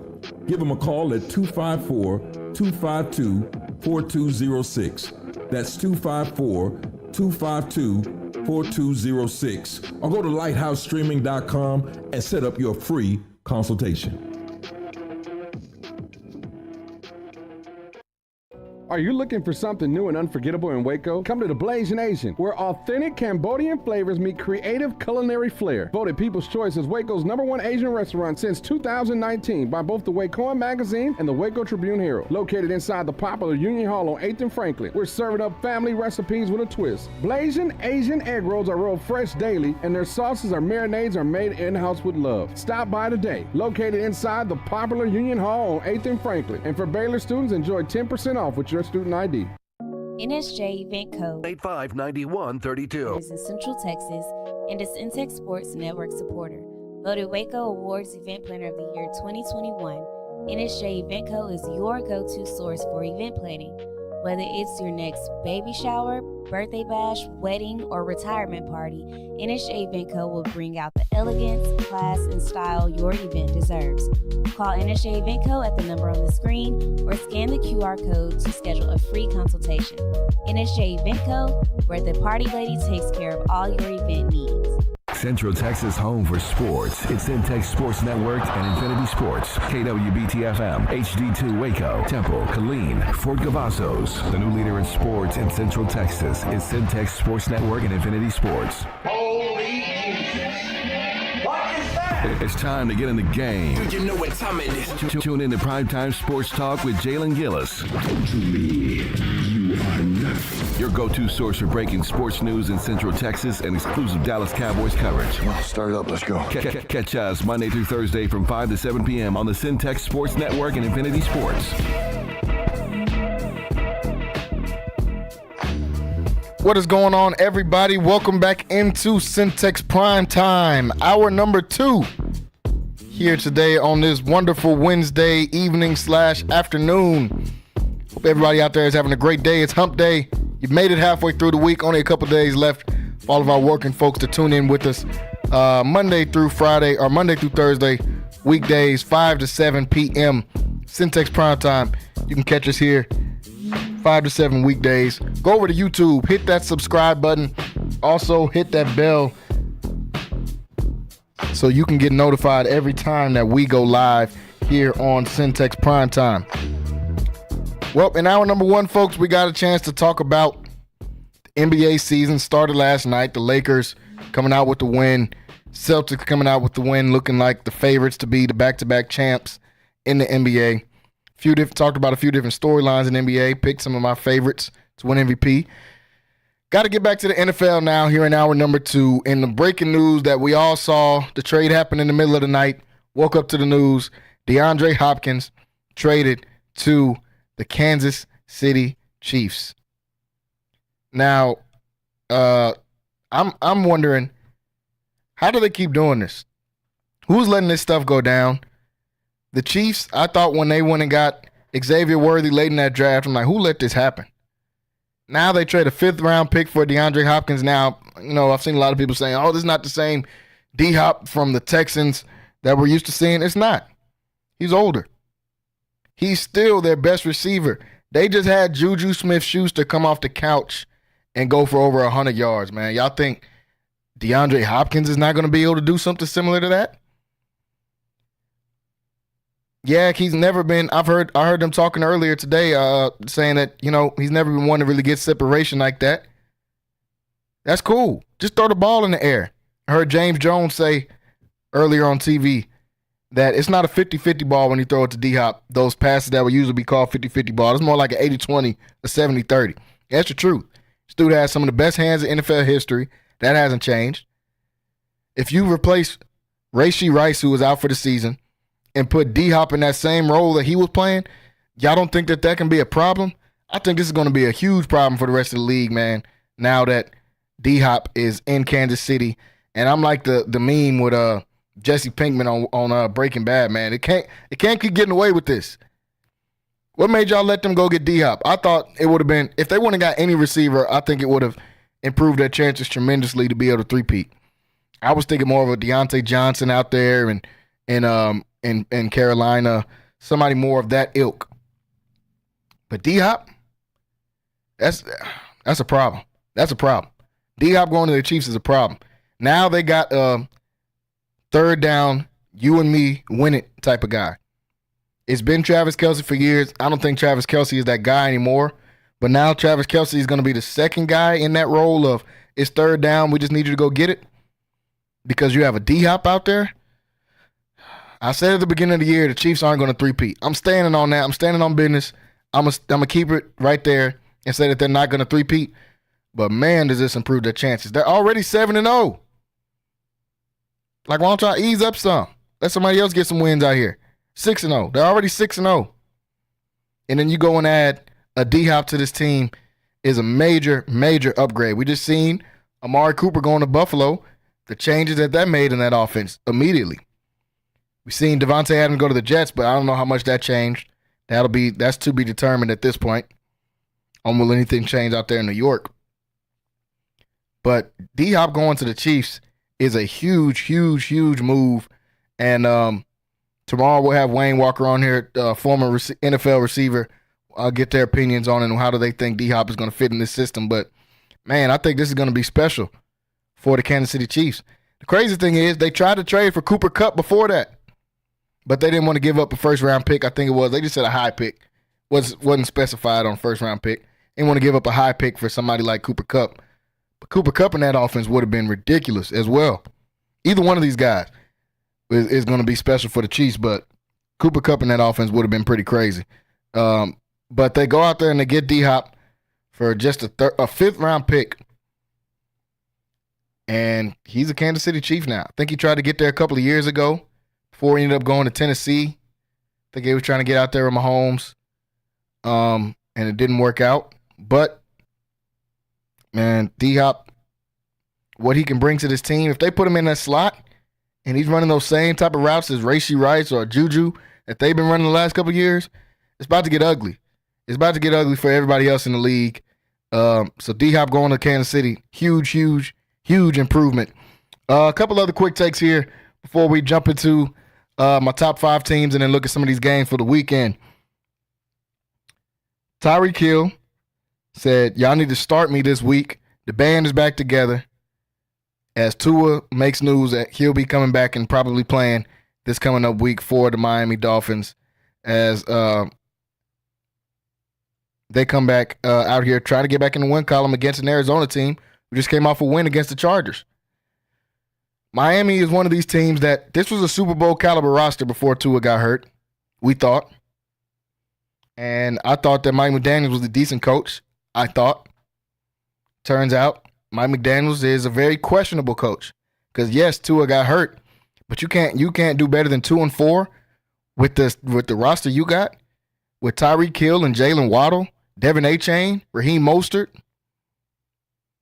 On defense, you got Ramsey, Jordan Poyer, Javon Holland, Jordan Brooks, Kendall Fuller. Like, man, they got a roster. Yeah, Jordan Phillips got hurt. He was probably their best pass rusher out for the season. But the best you can do is 2-4. And last week you lose to an Indianapolis Colts team. And see, that's why I don't really like this coming back this week. Is he coming back this week because he's ready to come back, which they said he's been cleared and healthy for weeks now? Or is it because y'all lost to Anthony Richardson in the Indianapolis Colts, who really aren't that good of a football team? They got my Texans this week too. Is that why y'all rushing him back? I'm not going to say y'all season is over, but y'all are in a hole. Mike McDaniel made sure of that. And when Tua comes back, y'all are definitely in a hole. Y'all are 2-4. Now, can they put some wins together out here for this team? Yeah, they can. They got the Cardinals coming up. They got the Bills. I think they were going to lose to the Bills regardless. We just seen the Bills blow them out earlier in the year with Tua. But after that, they got the Rams, Raiders, and Patriots. Could they get back into some winning ways? Yeah. Over the next 5 games, They could be 4-1. So would that help their chances? Yeah, it'll help them a lot. But that's just assuming that Tua's going to come back and be great. That's just assuming that they fix some of the deficiencies they've had on this team since Tua's been out. But will Tyreek Hill be better? Oh, for sure. He wasn't lying about that. Y'all better start him if you got him in your fantasy leagues or whatever. If you're doing your parlays, y'all better pick him this week. Because they're playing this Cardinals defense too. And Tua's coming back. Yeah, he right. Tyreek Hill's right. Yeah, y'all need to start him this week coming up because he's probably going to have 150, something like that, 180, something like that in this coming up game. We saw the news with DeAndre Hopkins getting traded, and I kind of talked about it a second ago, but Cooper Kupp is on a trading block. The Rams said that he's very available. They want some decent compensation for him, but they are definitely shopping him. The NFL trade deadline's coming up quick. They are definitely shopping him right now. And what team should go out there and get him? Now, we've seen Chad Ochocinco, Chad Johnson. He called that Devontae Adams news. Now, he's trying to be an NFL insider now. He said, expect Cooper Kupp to go to the Buccaneers or the 49ers. Two teams that need it. Chris Godwin's probably going to be out for the year and the leg injury we saw him get. And we just saw Mike Evans get a pretty bad hamstring injury in that game as well. And the Bucs are a good team. So would I like to see Cooper Kupp out there with the Bucs? I think that would be a great pickup. Cooper Kupp's got about 3 years left on his deal. He's got this year and 2 more years after that. Making about $47 million between these 3 years. I think I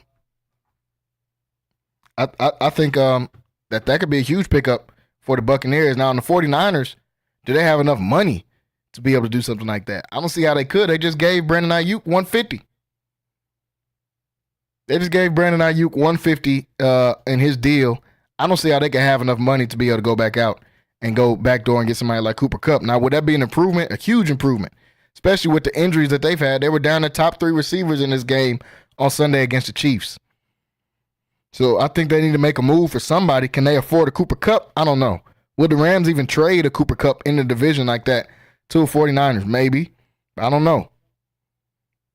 My biggest thing, they can't afford him. But if he doesn't go there, I mean, where do we think we should see Cooper Kupp at? There's a few teams that still need some help at the receiver spot that are looking good so far this year. Pittsburgh Steelers. They were mentioning Devontae Adams talks. They were mentioning Amari Cooper talks. They didn't come out with either one of them. They got Russell Wilson back out there now, healthy, I guess going to do something. He didn't look too great to me against the Jets. Maybe the Steelers go and get a Cooper Kupp to go out there with them. The teams like the Denver Broncos or Kansas City Chiefs that are looking like right now, and the way that the AFC is shaping up, can be a wild card team. Do you make a trade and try to go get somebody like that and say, hey, take us over the top? The Minnesota Vikings, who did not expect to be 5-1, I don't care what they say. They didn't know they were going to be 5-1. They finally ended their winning streak, losing to the Detroit Lions. Do they go and get somebody like a Cooper Kupp to help out Sam Darnold and this team, since now they're looking like, hey, we got a chance to do something this year? So there's a few teams that can use Cooper Kupp services. I'm going to keep my eye on that one and see who's going to be the one to try to pull the trigger on it. He's definitely a game changer if he's healthy for any of these top teams. Will somebody go out there and get him? Who has the cap space to be able to go out there and get him? Who's willing to give up a first-round pick for a 30-something-year-old receiver? That is the questions that need to be answered. So those are some of the quick takes I had, folks, for some NFL news around the league. Want to get to my top 5 teams in the NFL.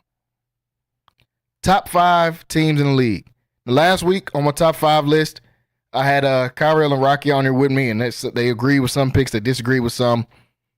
Last week I had Kansas City 1, Baltimore 2, Detroit 3, Minnesota 4, and the Houston Texans at 5. That was my week. That was my list last week.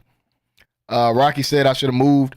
Can't put all those teams in front of Minnesota since they were undefeated, even though I think the Ravens and the Lions are better than them.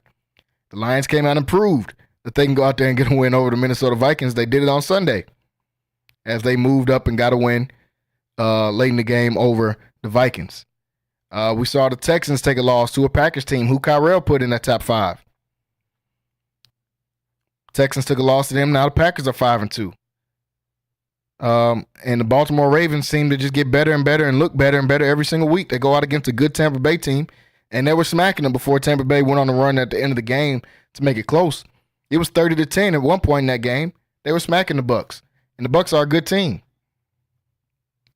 So my top 5 NFL teams. At number 1, it's still the Chiefs. It's still the Kansas City Chiefs. Now they're going to trade for D-Hop. They're just making it worse, man. They're not helping my prediction of Kansas City not three-peating. They're not helping my prediction of that by going out there and getting somebody like D-Hop. That just improves this team even more. They were already 6-0. They're a top defense in the league. They got the best player in the league, Patrick Mahomes. And then you go out there and add a person like D-Hop. They're sitting at number 1 still, the only undefeated team left in the league. Number 2, I still got the Baltimore Ravens. Baltimore looks like the only team, in my opinion, that can go out here and beat this Kansas City team. I think Baltimore should have beat Kansas City in week 1. If Isaiah Likely has a shoe size smaller, they win that game. So I still got Baltimore number 2. Lamar Jackson is playing out of his mind. I'll talk about MVP candidates a little bit later in the hour. Lamar Jackson's playing out of his mind right now. Derrick Henry's still looking like the best back in the league, even at 30. People thought he was going to fall off. He's leading the league in rushing, and he's probably going to do it by a lot. They're my number 2 team in the NFL. At number 3, the Detroit Lions. Now, this is the same list I had last week as far as the top 3 goes. Same list I had last week. I thought Detroit was the 3rd best team in the league last week. They get a win over the one of the only other undefeated teams in the league, the last undefeated team in the NFC. They beat them, even without Aiden Hutchinson. I would like for Detroit to go out there and trade for a pass rusher because I think this team has enough to win a championship this year. But with them losing Aiden Hutchinson and him being their best player on defense, one of the best players on the team, if not the best player on the team, that's a huge, huge, huge loss. They said he could come back in this year if they make it to the Super Bowl. I don't think they make it to the Super Bowl unless they go and trade for another pass rusher. But I still got them at the number 3 team in the league right now. Number 4, the Minnesota Vikings. Now you're saying this is the same list from last week. Well, I thought Minnesota was the 4th best team in the league. I still think Minnesota is the 4th best team in the league as of right now. As of right now, in my opinion, they're still the 4th best team in the league. They still look good against Detroit on Sunday. They just lost. Detroit looked better. Still look good. I still got them as one of the top teams in the NFC. Something that no one saw coming. Now, in this 5th spot, this is where the list changes, and this is where I had the most trouble picking. Houston, yeah, they lost to Green Bay. It was off a last-second field goal. Houston's still 5-2. You look at Pittsburgh getting the win over the Jets, blowing them out. They're sitting at 5-2. You look at Buffalo sitting at 5-2. They just got a win last week. Then you look at the Packers who beat the Texans. It's crazy that I think the 3 best teams in the NFC, we talked about this yesterday with Rocky as we did our top 3 teams in each conference. I think the 3 best teams in the NFC are all in the NFC North. Detroit, Minnesota, and Green Bay. So for my 5th spot, I got to put Buffalo in that spot, man. I think that them getting Amari Cooper bolsters them and boosts them up some more. Even though Houston got a win over Buffalo, I think that Amari Cooper trade as of right now puts them over the hump, especially since we don't got Nico Collins out in Houston. And Green Bay, they're right there as well as and worthy of being in that 5th spot. But if I got to pick something to decipher or to differentiate all of those 3 teams, I got to go who's the best player, and it's Josh Allen. Best player out of all of them is Josh Allen. He's an MVP candidate this year, playing great football this year. And they go and get an Amari Cooper who can win them those 3rd down balls, as we saw him go out there and get a touchdown last week, who can help them when it gets into playoff time, who can help develop these young receivers they got, like a Keon Coleman, who also had a good game for Buffalo last week. Now that he's not expected to be the number 1 target out there, I like Buffalo at 5. So top 5 list, I got Kansas City 1. I got Baltimore at 3. I've got the Detroit Lions. I've got Baltimore at 2, Detroit Lions at 3, Minnesota Vikings at 4, and the Buffalo Bills at 5. It's pretty much the same list from last week. I just switched out the number 5 team and put Buffalo over Houston. That's my top 5 right now, y'all. If y'all saying I'm tripping, I'm leaving somebody out, I got somebody too high, go over to YouTube. Jump in the chat. Jump in the comments on YouTube. Let me know who should be in that NFL top 5 teams right now. You can go over to Facebook as well, Centex Sports Network on Facebook. And tell me if I'm tripping on there as well. You can jump in the comments on Facebook, Centex Sports Network. Let me know who you think your top 5 should be. Who should I move in or out of my top 5 in the list? You can go on there and let me know what's there. But that's my top 5 teams right now in the NFL. Now, this list can change from week to week, obviously. With the trade deadline coming up, there's a lot of storylines that can be made. A lot of teams left out here that can jump into that top 5 with a trade or with just playing better. I think Philly's one of those teams that are just starting to get better. They're starting to play better. A.J. Brown is back. Devontae Smith is back. Jalen Hurts can't go out there and win. He's not that type of quarterback to win by himself. So he's got to go out there and make something happen with these receivers now being back healthy. And right now they're doing that. They just blew out the Giants, but that's the Giants. What do you expect? Yeah, they're supposed to blow out the Giants. But they got the Bengals coming up, which is going to be a tough game. And then they got the Jaguars, which should be an easy game, right before they get the Cowboys, their division rival, their biggest rival in the Dallas Cowboys. That's why you shouldn't have Darius Slay and Micah Parsons doing a podcast together, but we'll talk about that another time. We already talked about it before. It's your biggest rival. What are y'all doing? But Philly's starting to look better. They're starting to catch stride a little bit. We'll have Sid Igerhart on tomorrow, the play-by-play man for the Vega football. I'm sure we're going to talk about some Philadelphia Eagles. He's an avid Eagles fan. I think the Eagles are one of those teams that's starting to catch stride, and can they make some noise in this NFC? Green Bay, they're right there. They're right there as one of the best teams in the NFC already right now. Do they go and make a trade? Do they need to get a Cooper Kupp and put him in the mix so there can be a true number 1 on that team to go with Wicks out there and Jaden Reed, who I think is probably their best receiver right now. Christian Watson will take the top off of defense. Jordan Love is playing great. Jordan Love is a really good quarterback. I was iffy about that last year to see can he come out and replicate it. No, I like Jordan Love and what he can do. Who's going to come out of the NFC South? That's a huge question mark. Who's coming out the NFC South? Is it going to be Atlanta or Tampa Bay? We thought New Orleans was going to be in that mix. Obviously, we were wrong about that. Or I'll speak for me. I was wrong about that. I think New Orleans could be in that mix as well. But Tampa Bay and Atlanta, when one takes a step up, the other team gets right behind them, and then the other one takes a step down. The other team takes a step up. They're just kind of flip-flopping right now between they had that really good game on Thursday Night Football, their first matchup of the season in Atlanta and Tampa Bay, where Atlanta was able to win 36-30 in that game. In overtime, Kirk Cousins threw for 500 yards in that game. I don't know who's coming out of that, and they got each other this week. Their last matchup of the season is this coming up week, so I'm excited to be able to watch that game, and we'll talk about some of the games coming up this weekend here in a second. But who's coming out the NFC South? That is a huge storyline in my opinion because the NFC is wide open right now. The AFC is making some changes, and they're not as good as what we thought they were going to be. But the NFC is wide open. There's no clear-cut favorite. It's been San Francisco the last couple of years as far as the favorite. But with the way that they're playing right now, with the injuries they sustained, with Brandon Ayuk now going to miss the rest of the season, with no one knowing where in the world Christian McCaffrey is. I don't know what happened to C-Mac. They said he was going to miss a couple games. Here we are going into week 8, still no timetable on him. Brock Purdy is starting to be Brock Purdy. Now he doesn't have all these weapons out here. He's turning the ball over more. He's looking very, very regular for this team. Unfortunately for him, this is right around contract time. So that NFC West is wide open, but the NFC in general is wide open. NFC West right now, Seattle's the leader. Do I just trust Seattle to win this division? No. Arizona's right there at 3-4. They got the same record as San Francisco, and they beat San Francisco already in head-to-head matchup. But do we think the Cardinals are going to do anything? No, they just don't have all the pieces yet, even though I am a Kyler Murray fan. I think he's still one of the better quarterbacks in the league. But this NFC's wide open, man. I don't know who's coming out of there. Is Washington for real? Are the Commanders for real? They're sitting at 5-2. They're at the top of the NFC East. I still think Philly is going to win that division. I picked Philly to win it before the season started. I think Philly's probably going to win it. But we'll get to see the top two picks in the draft take each other on this weekend, and Washington versus the Bears. But can Washington be for real?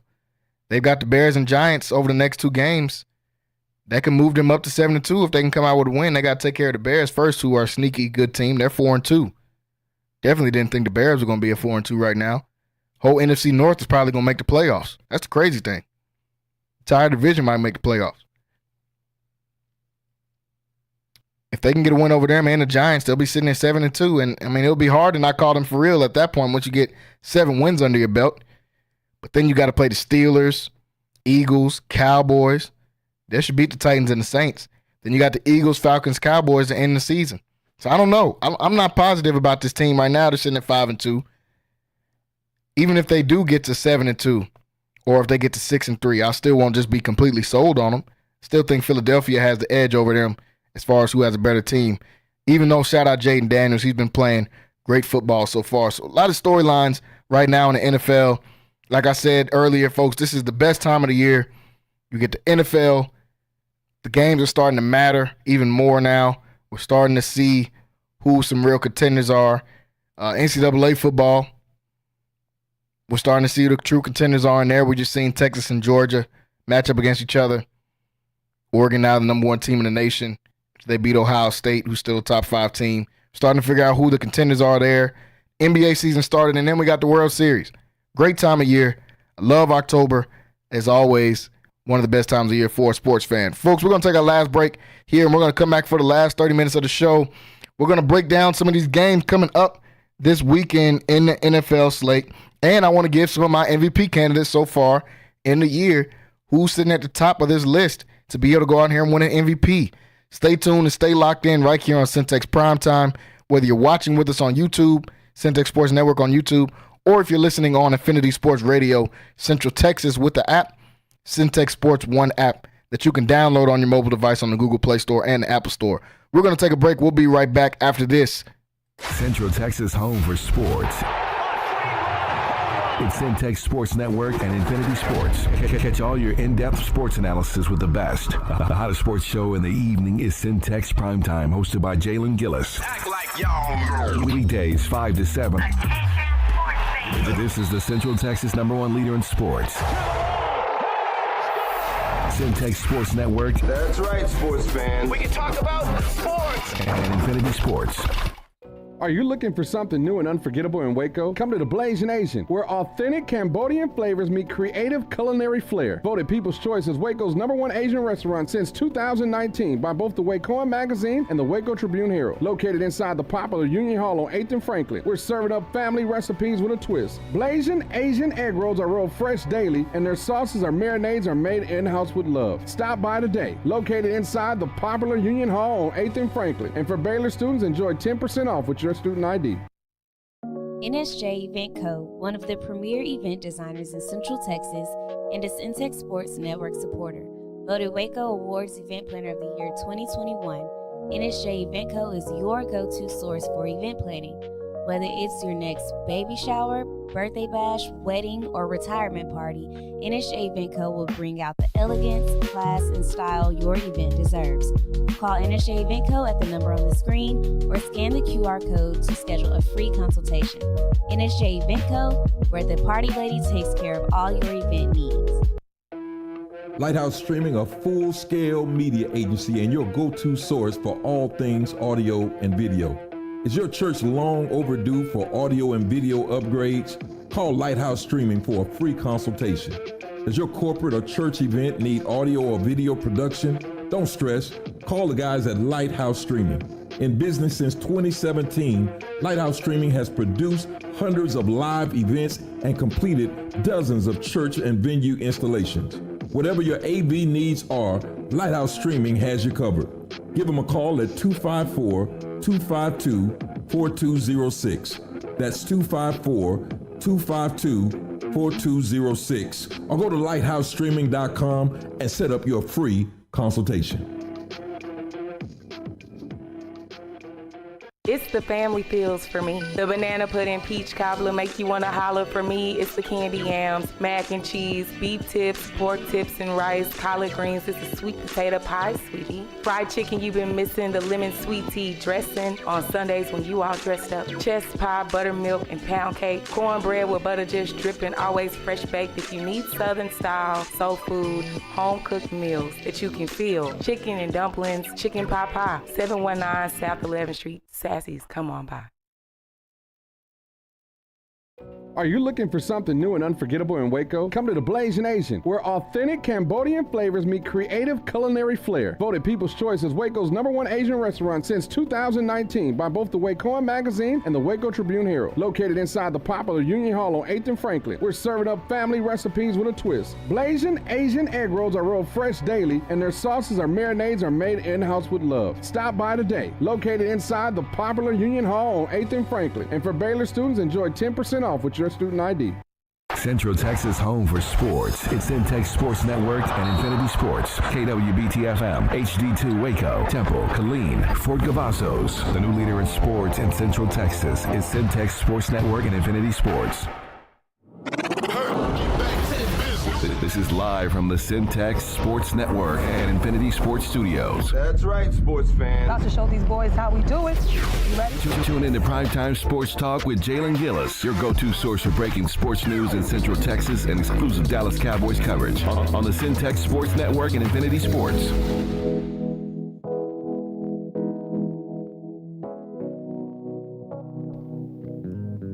What's going on, everybody? Welcome back into Centex Prime Time. Here's where the last few minutes of the show. Just got done talking about the top teams, my top 5 teams in the NFL. I had Kansas City #1, the Baltimore Ravens #2. I had the Detroit Lions #3, Minnesota 4, and at #5, I put the Buffalo Bills this week. I think it's a little bit different than I had it last week. It's pretty much the same list as last week. Only team I swapped out was the #5 team. I put the Buffalo Bills there instead of my Houston Texans this time. That's just for this week, and that could change, obviously. I'm a homer. I'm going to try to put the Texans in there anytime I can, even though the Texans are one of the best teams in the league. I put Buffalo in that spot right here for now. Last few minutes of the show, want to break down some of these games, talk about some of these games coming up on the NFL slate this weekend. Before I do, got to give my MVP candidates so far here in the season. At #1, and the rest aren't particularly going to be in an order, but I do have one for #1. It's Lamar Jackson. I think that's obvious, y'all. Doesn't have to be a lot of suspense on that one. I said maybe last week, I don't think that Lamar Jackson's going to win MVP this year because they just gave it to him last year. I don't know if they're ready to make him a 3-time MVP yet, but his numbers are way better than what he had last year. 15 touchdowns, only 2 interceptions, 1,800 yards already this year. He only had 24 touchdowns last year. In his MVP season, the first one, which I think was his best season, he had 36 touchdowns. He's already got more. He's already got about half of that right now, and we're not even halfway through the season. What the running game has been able to unlock for Lamar Jackson has been crazy to watch. And they've had a running game all of his career. I don't want to say that. What Derrick Henry has been able to unlock for him has been fun to watch. Derrick Henry sitting at the top of the league in rushing right now. Lamar Jackson's got to be the favorite for MVP. He's playing out of his mind. 5 touchdowns against the Bucs on Monday Night Football. Buccaneers, a good team in the league. And you go out there and do that to him, and it just looks easy. Rocky said that on the show yesterday. It just looks easy for him out there, for Lamar Jackson. And we know it's not easy to do anything in the NFL, especially not play quarterback at a high level. He looks better than what he's looked in his career. This looks like the best version of Lamar Jackson right now, which is crazy to say for a 2-time MVP. That somebody can get better and that this is the best Lamar Jackson that we've seen, but that's exactly what this is. This is the best Lamar Jackson that we've seen. And I think he's got to be sitting at the top of the league right now for MVP candidate. Sitting, like I said, the rest of these won't be in order, but another candidate is his teammate, Derrick Henry. We haven't seen a running back win MVP since Adrian Peterson did it when he almost broke the rushing record back in 2012, I believe. I thought the MVP last year should have been Christian McCaffrey, just in my opinion. I mean, Lamar had a great season, so I wasn't mad that he got it. Lamar's my favorite player in the league right now. But I think Christian McCaffrey had a pretty good case for winning it last year. So, and this year, I think Derrick Henry's got a pretty good case of winning it.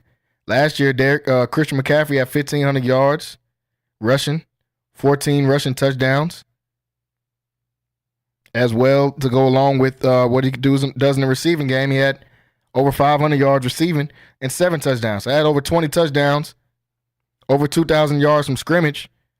I thought, he would have been the MVP last year. I think Derrick Henry is right there as far as being an MVP candidate this year. Leading the league in rushing, and he's going to lead the league in rushing probably by a lot. Leading the league in rushing by over 200 yards right now. It's probably going to stay that type of gap if it doesn't get even further throughout the rest of the season. He's on pace right now to break the NFL rushing record. Now, we've seen people on pace before that haven't been able to do it.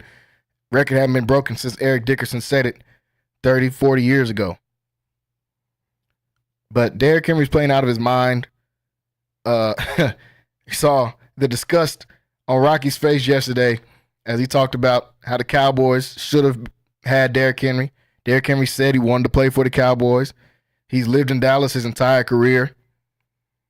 Didn't even get a phone call from him. Jerry Jones said he don't know if he fits his system. Jerry Jones is crazy, man. Jerry Jones needs to get his own podcast because it's going to do numbers week in and week out because of the stuff that he says. He goes on the radio show on Tuesdays. I think there's 105.3 up there in the DFW area. And he goes in there and says something crazy every single week. This week he said he doesn't know if Derrick Henry fits their system. He wouldn't be having that type of system, wouldn't be having the type of season he's having right now if he was on the Dallas Cowboys, according to Jerry Jones. Crazy to say, crazy to think that Jerry Jones thinks he can make football decisions. You're just an owner. Some people say he's been around the game and all this. Man, he's 70-something years old trying to make decisions for a football team, and he's never been a great decision maker for a football team. Let's be honest. And now he's saying Derrick Henry doesn't fit the scheme. It's crazy. It's nasty work. But I'm glad Derrick Henry's in Baltimore because we get to see one of the best quarterback-running back duos in NFL history. Honestly, it's already like that. At 7 games in, I'm already ready to say this is one of the best quarterback-running back duos we've seen in NFL history. And we might see it for the next 2 years if Derrick Henry can sustain this level of play. We know Lamar can do it because he's been doing it since he won his first MVP in 2019, his second year as a starter. So Derrick Henry is up there as an MVP candidate. Another MVP candidate, Josh Allen. Now, a couple of weeks ago, I had him as the top candidate for MVP. Right now, he's sitting at 1,400 yards, 12 touchdowns, no picks. Only starter to still be out here with no picks is Josh Allen. He's playing great football. Now he just went and added Amari Cooper to that.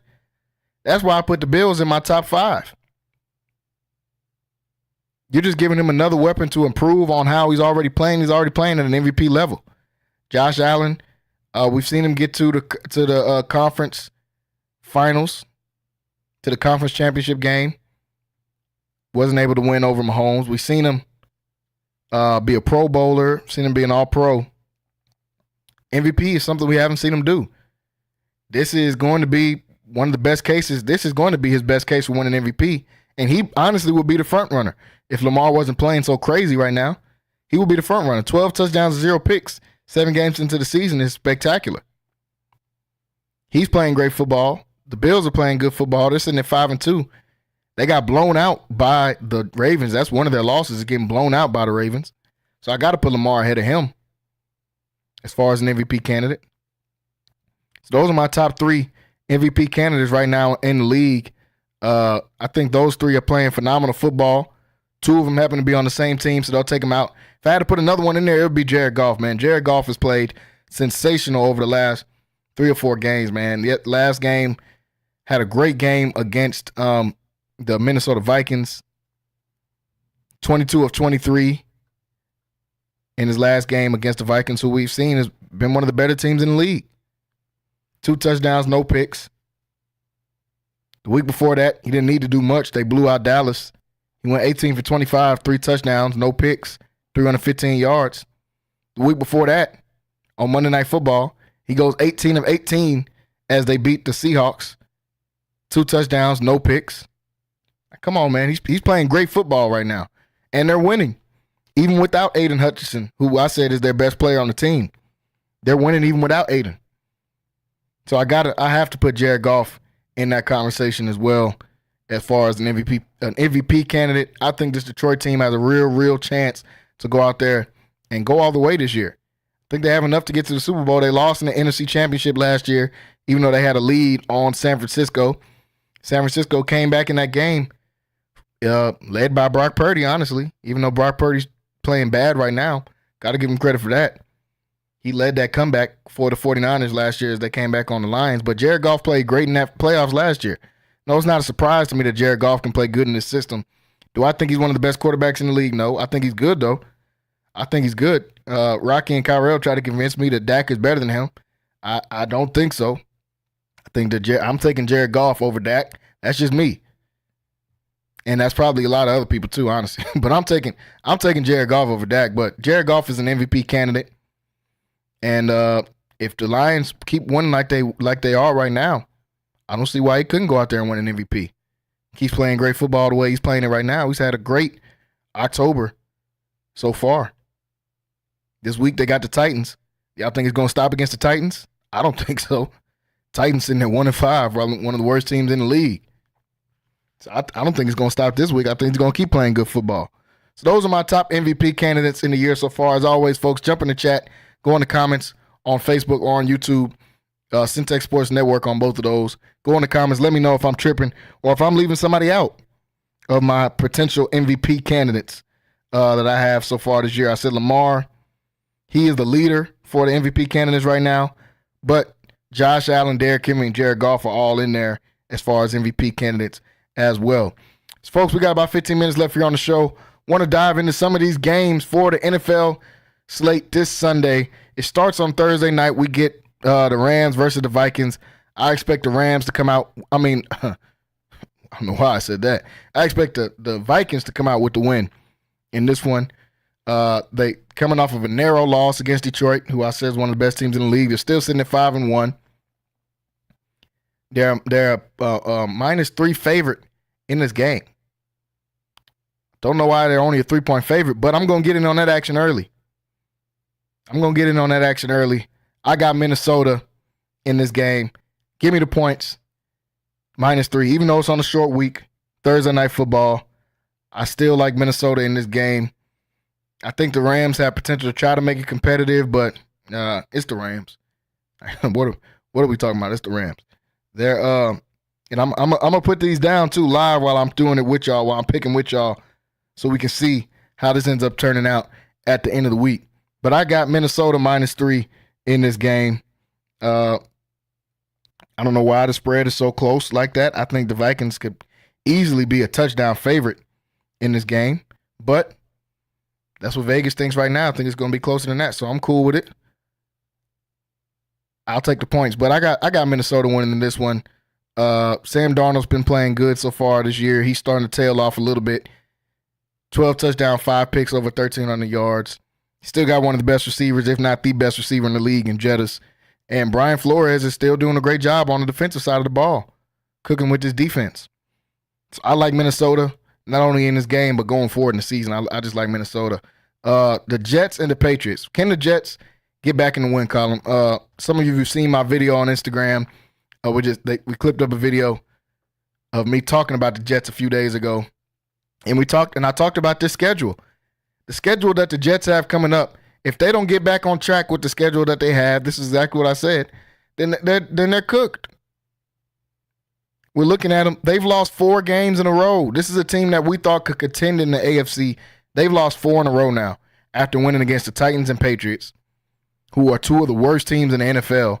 That's their only wins right now. Then they lose to the Broncos, Vikings, Bills, and Steelers. Even with all of that happening, they still got the Patriots this Sunday, which they should beat. They'll lose to the Texans on Sunday Night Football. On Thursday Night Football, they'll lose to the Texans. But still, after that, they got the Cardinals, Colts, Seahawks, Dolphins, Jaguars, Rams before they finally get back to the Bills and Dolphins in the season. Even with all the terrible football they've been playing, they still have a chance to put together some wins, and it's going to start this Sunday, I believe, when they play the New England Patriots. Now, will they keep winning after that? I don't know. But will they get a win over New England? I definitely think so. Now, they got New York a touchdown favorite in this game, and this should have been the game you put a 3-point favorite or something. So I'm scared to take the points on that because just how New York is playing.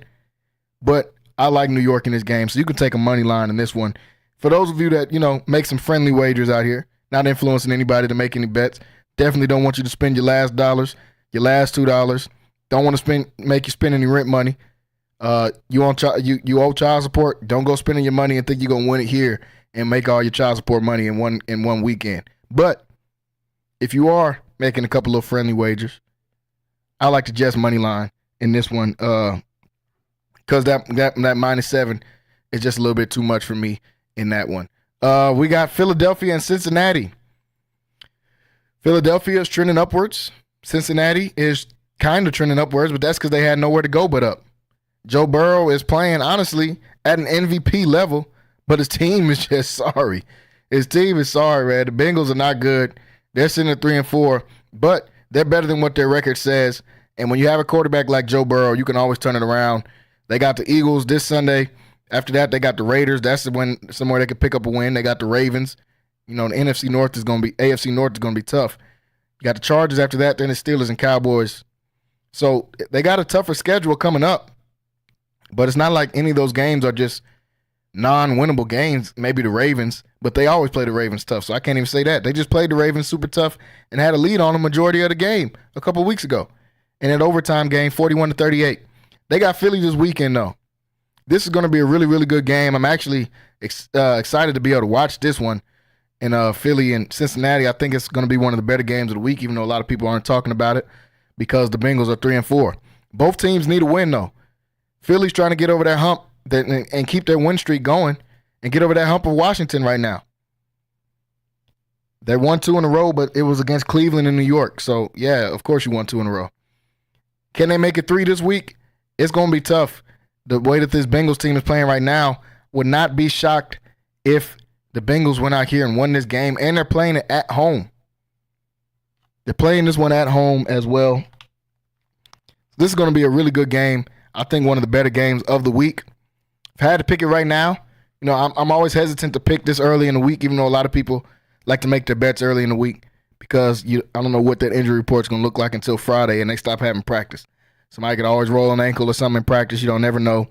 But with the way Philly's playing right now, they're a 2.5-point underdog in this game. I say give me the 2.5 points with Philly, man. I like Philly in this game. I'll take Philly in this game against Cincinnati.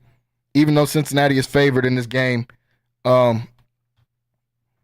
even though Cincinnati is favored in this game, they're at home and they're playing better football than what they have been throughout the year. I still don't like the question marks in their running game. I think Jamar Chase is one of the best receivers in the league still. He's already over 600 yards and 6 touchdowns in the season, and they're probably going to torch this Philadelphia secondary that isn't good. But I think Philly can control the ball in this one. I think Saquon Barkley has a good game against that defense. I think Jalen Hurts plays better like he's been playing with A.J. Brown and Devontae Smith out there. Hopefully Devontae Smith has a better game. He didn't do anything this past Sunday. Hurt me in fantasy, even though my fantasy team got bailed out because I got Lamar Jackson as my quarterback, and he went crazy on Monday. So I got bailed out by Lamar, but I was really going to lose this week because Devontae Smith had such a bad game. But give me Philly in this game. Give me Philly in this one. I know Seth will be happy to hear that tomorrow when I tell him on the show that I picked Philly to come out with a win.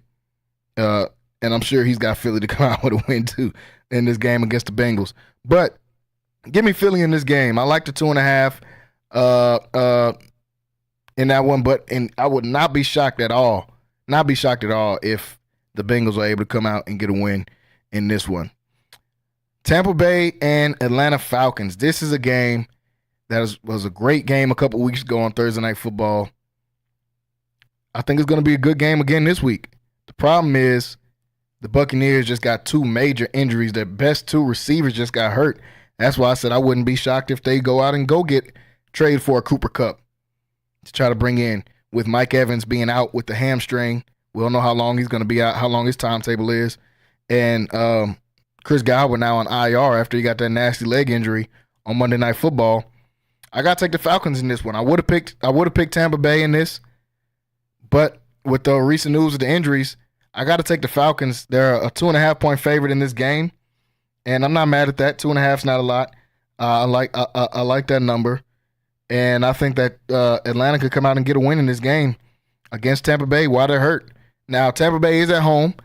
Baker Mayfield's still playing pretty good football, and I wouldn't be shocked at all if Tampa Bay pulled this one off. That's why the spread is so close right now. I think they actually got a 1.5 points. But I'll still take Atlanta in this one. Never a big believer in Kirk Cousins. Still not a big believer in Kirk Cousins. I do think they got some guys on their defense, though, and I think that they'll have enough to be able to pull this out against an injured Tampa Bay team. If this was later in the year, like week 15, 16, Mike Evans is back and maybe they picked up another receiver, I definitely would take Tampa Bay. With it being right now after those injuries, I got to go with Atlanta in that game. The Dolphins and Cardinals, both of these teams have a losing record, so it's not a lot to look forward to in this, but there's news that Tua could play in this game, so we'll have to see, is he able to come back and play in this game? If he does come back and play in this game, I got Miami right now. They got Miami a 3.5-point favorite. I think that's because of the news that Tua could come back.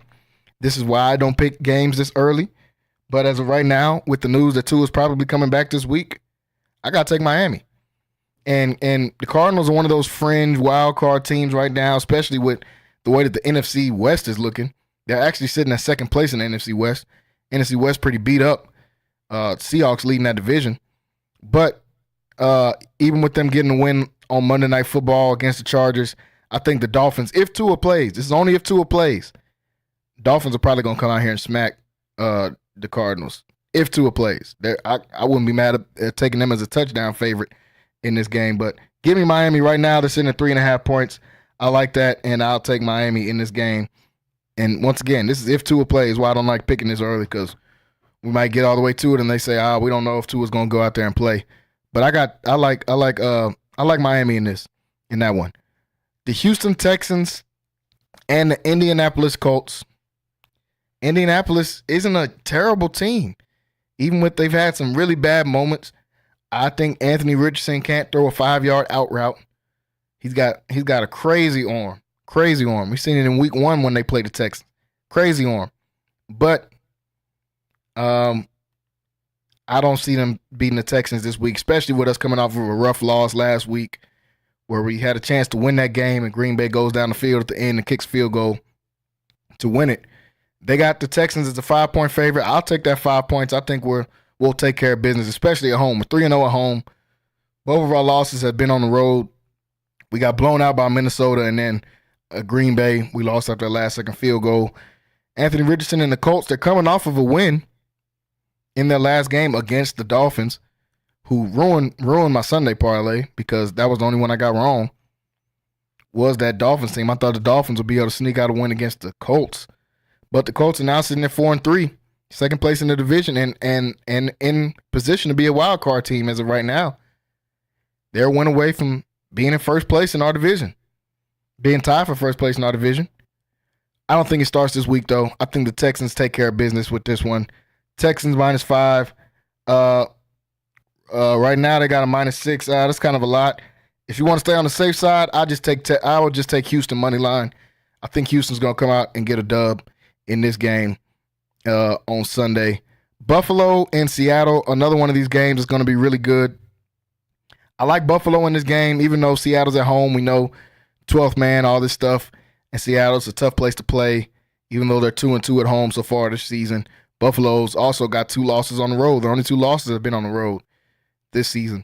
So it's going to be a close game. I like Buffalo in this one. Josh Allen's playing great. I think Amari Cooper's just going to be even better as the season progresses. I like the Buffalo -3 pick. Give me Buffalo -3 in that game, even though Seattle is at home. Seattle's not playing terrible, not playing great. A lot of talent on Seattle. There's a lot of question marks just about why they can't put it together. I'm glad that DK Metcalf is starting to come to his own. I don't know why he can't be a number one receiver. Either he's really bad at football or they don't have a way to scheme him up because he's way too athletic to not get that much production out of him. Over 500 yards so far in this season. He had a good game last week when they got a win. So we'll see what he does this week. I still like Buffalo in this game, though. Give me Buffalo -3.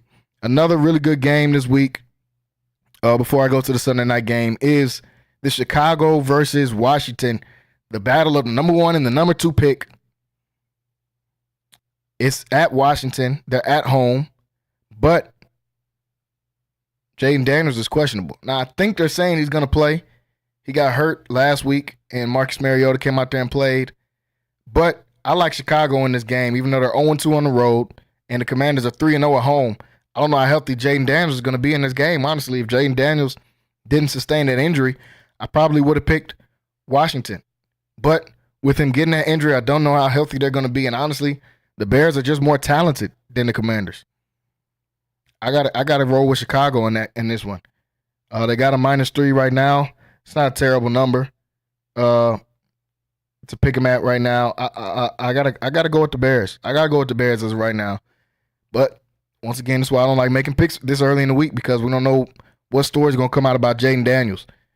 I don't like that he got hurt last week, so that's what makes me go with the Bears in this one. Even though I think it's gonna be a super close game and probably a lot of fireworks, I'll probably take the over in that game because neither one of those teams play defense like that. The Sunday night game, rivalry game, 49ers Cowboys. Both teams looking for a win. Both teams, just trying to get back in the win column. Dallas, they were able to get a win over the Steelers. Then they get blown out by Detroit. San Francisco coming off of another loss to Kansas City, a team that seems like they can never beat. They haven't beat them in the entire Patrick Mahomes era, including Super Bowls. So both teams coming off of a loss, man. They're trying to get back in the win column. Who is going to win this one? As of right now, I like San Francisco in this game because San Francisco is at home. Even though Dallas is 3-0 on the road, we know they're a terrible home team. I definitely would have picked them if Dallas was at home, because Dallas always loses at home for some reason. I don't know if they hate their fans. But even with it being on the road, I like San Francisco so far in this game. But we'll break down this game more tomorrow on the show, and we'll have Wayne Walker and Sid Eigerhart and some other guys on there. We'll talk about this game some more. But as of right now, I like San Francisco. They got them as a 4-point favorite. I would just pick a money line right now to be safe. But this is a game that I will wait to pick later on in the week. But if I had to pick right now, which I am, I'll take San Francisco in this one. So that's who I picked. I wrote these down, so we'll see how this goes. We'll see how this looks, how this parlay plays out, and see if I got some of these picks right going forward in the week as we go move later on in the weekend. We pick some more of these games. But tomorrow, folks, we're going to talk some more about these games. We're going to talk about this Dallas and 49ers game. We'll break it down. I'll have Wayne Walker and some others on with me as well. We'll talk some high school football tomorrow, as we always like to do on Thursdays, at least to start the show. We'll talk about this La Vega team that's catching some momentum as they're moving into further into district play. They got the number 5 team in the state coming in this week as they take on Robinson. So we got a lot to talk about tomorrow. As always, thank you guys for watching with me today. Make sure you go over to YouTube, subscribe, hit that bell so you can get notified every time that we go live, weekdays 5 to 7. If you haven't already, download the app Centex Sports 1 on the Google Play Store or the Apple Store so you can listen to this content 5 to 7 weekdays, whether you're at home, in your car, at work, wherever you're at, you'll be able to listen to this 5 to 7 weekdays. Thank you for tuning in with me and get ready for tomorrow. We've got a lot to talk about, and we've got a full slate of NBA games tonight. We've already had a couple start. Going to rush home and try to watch these games, so we'll have some stuff to talk about tomorrow. As always, have a great evening, and we will see you guys tomorrow. Good night, everyone. Central Texas home for sports. It's Centex Sports Network and Infinity Sports. Catch all your in-depth sports analysis with the best. The hottest sports show in the evening is Centex Primetime, hosted by Jalen Gillis. Act like y'all. Weekday.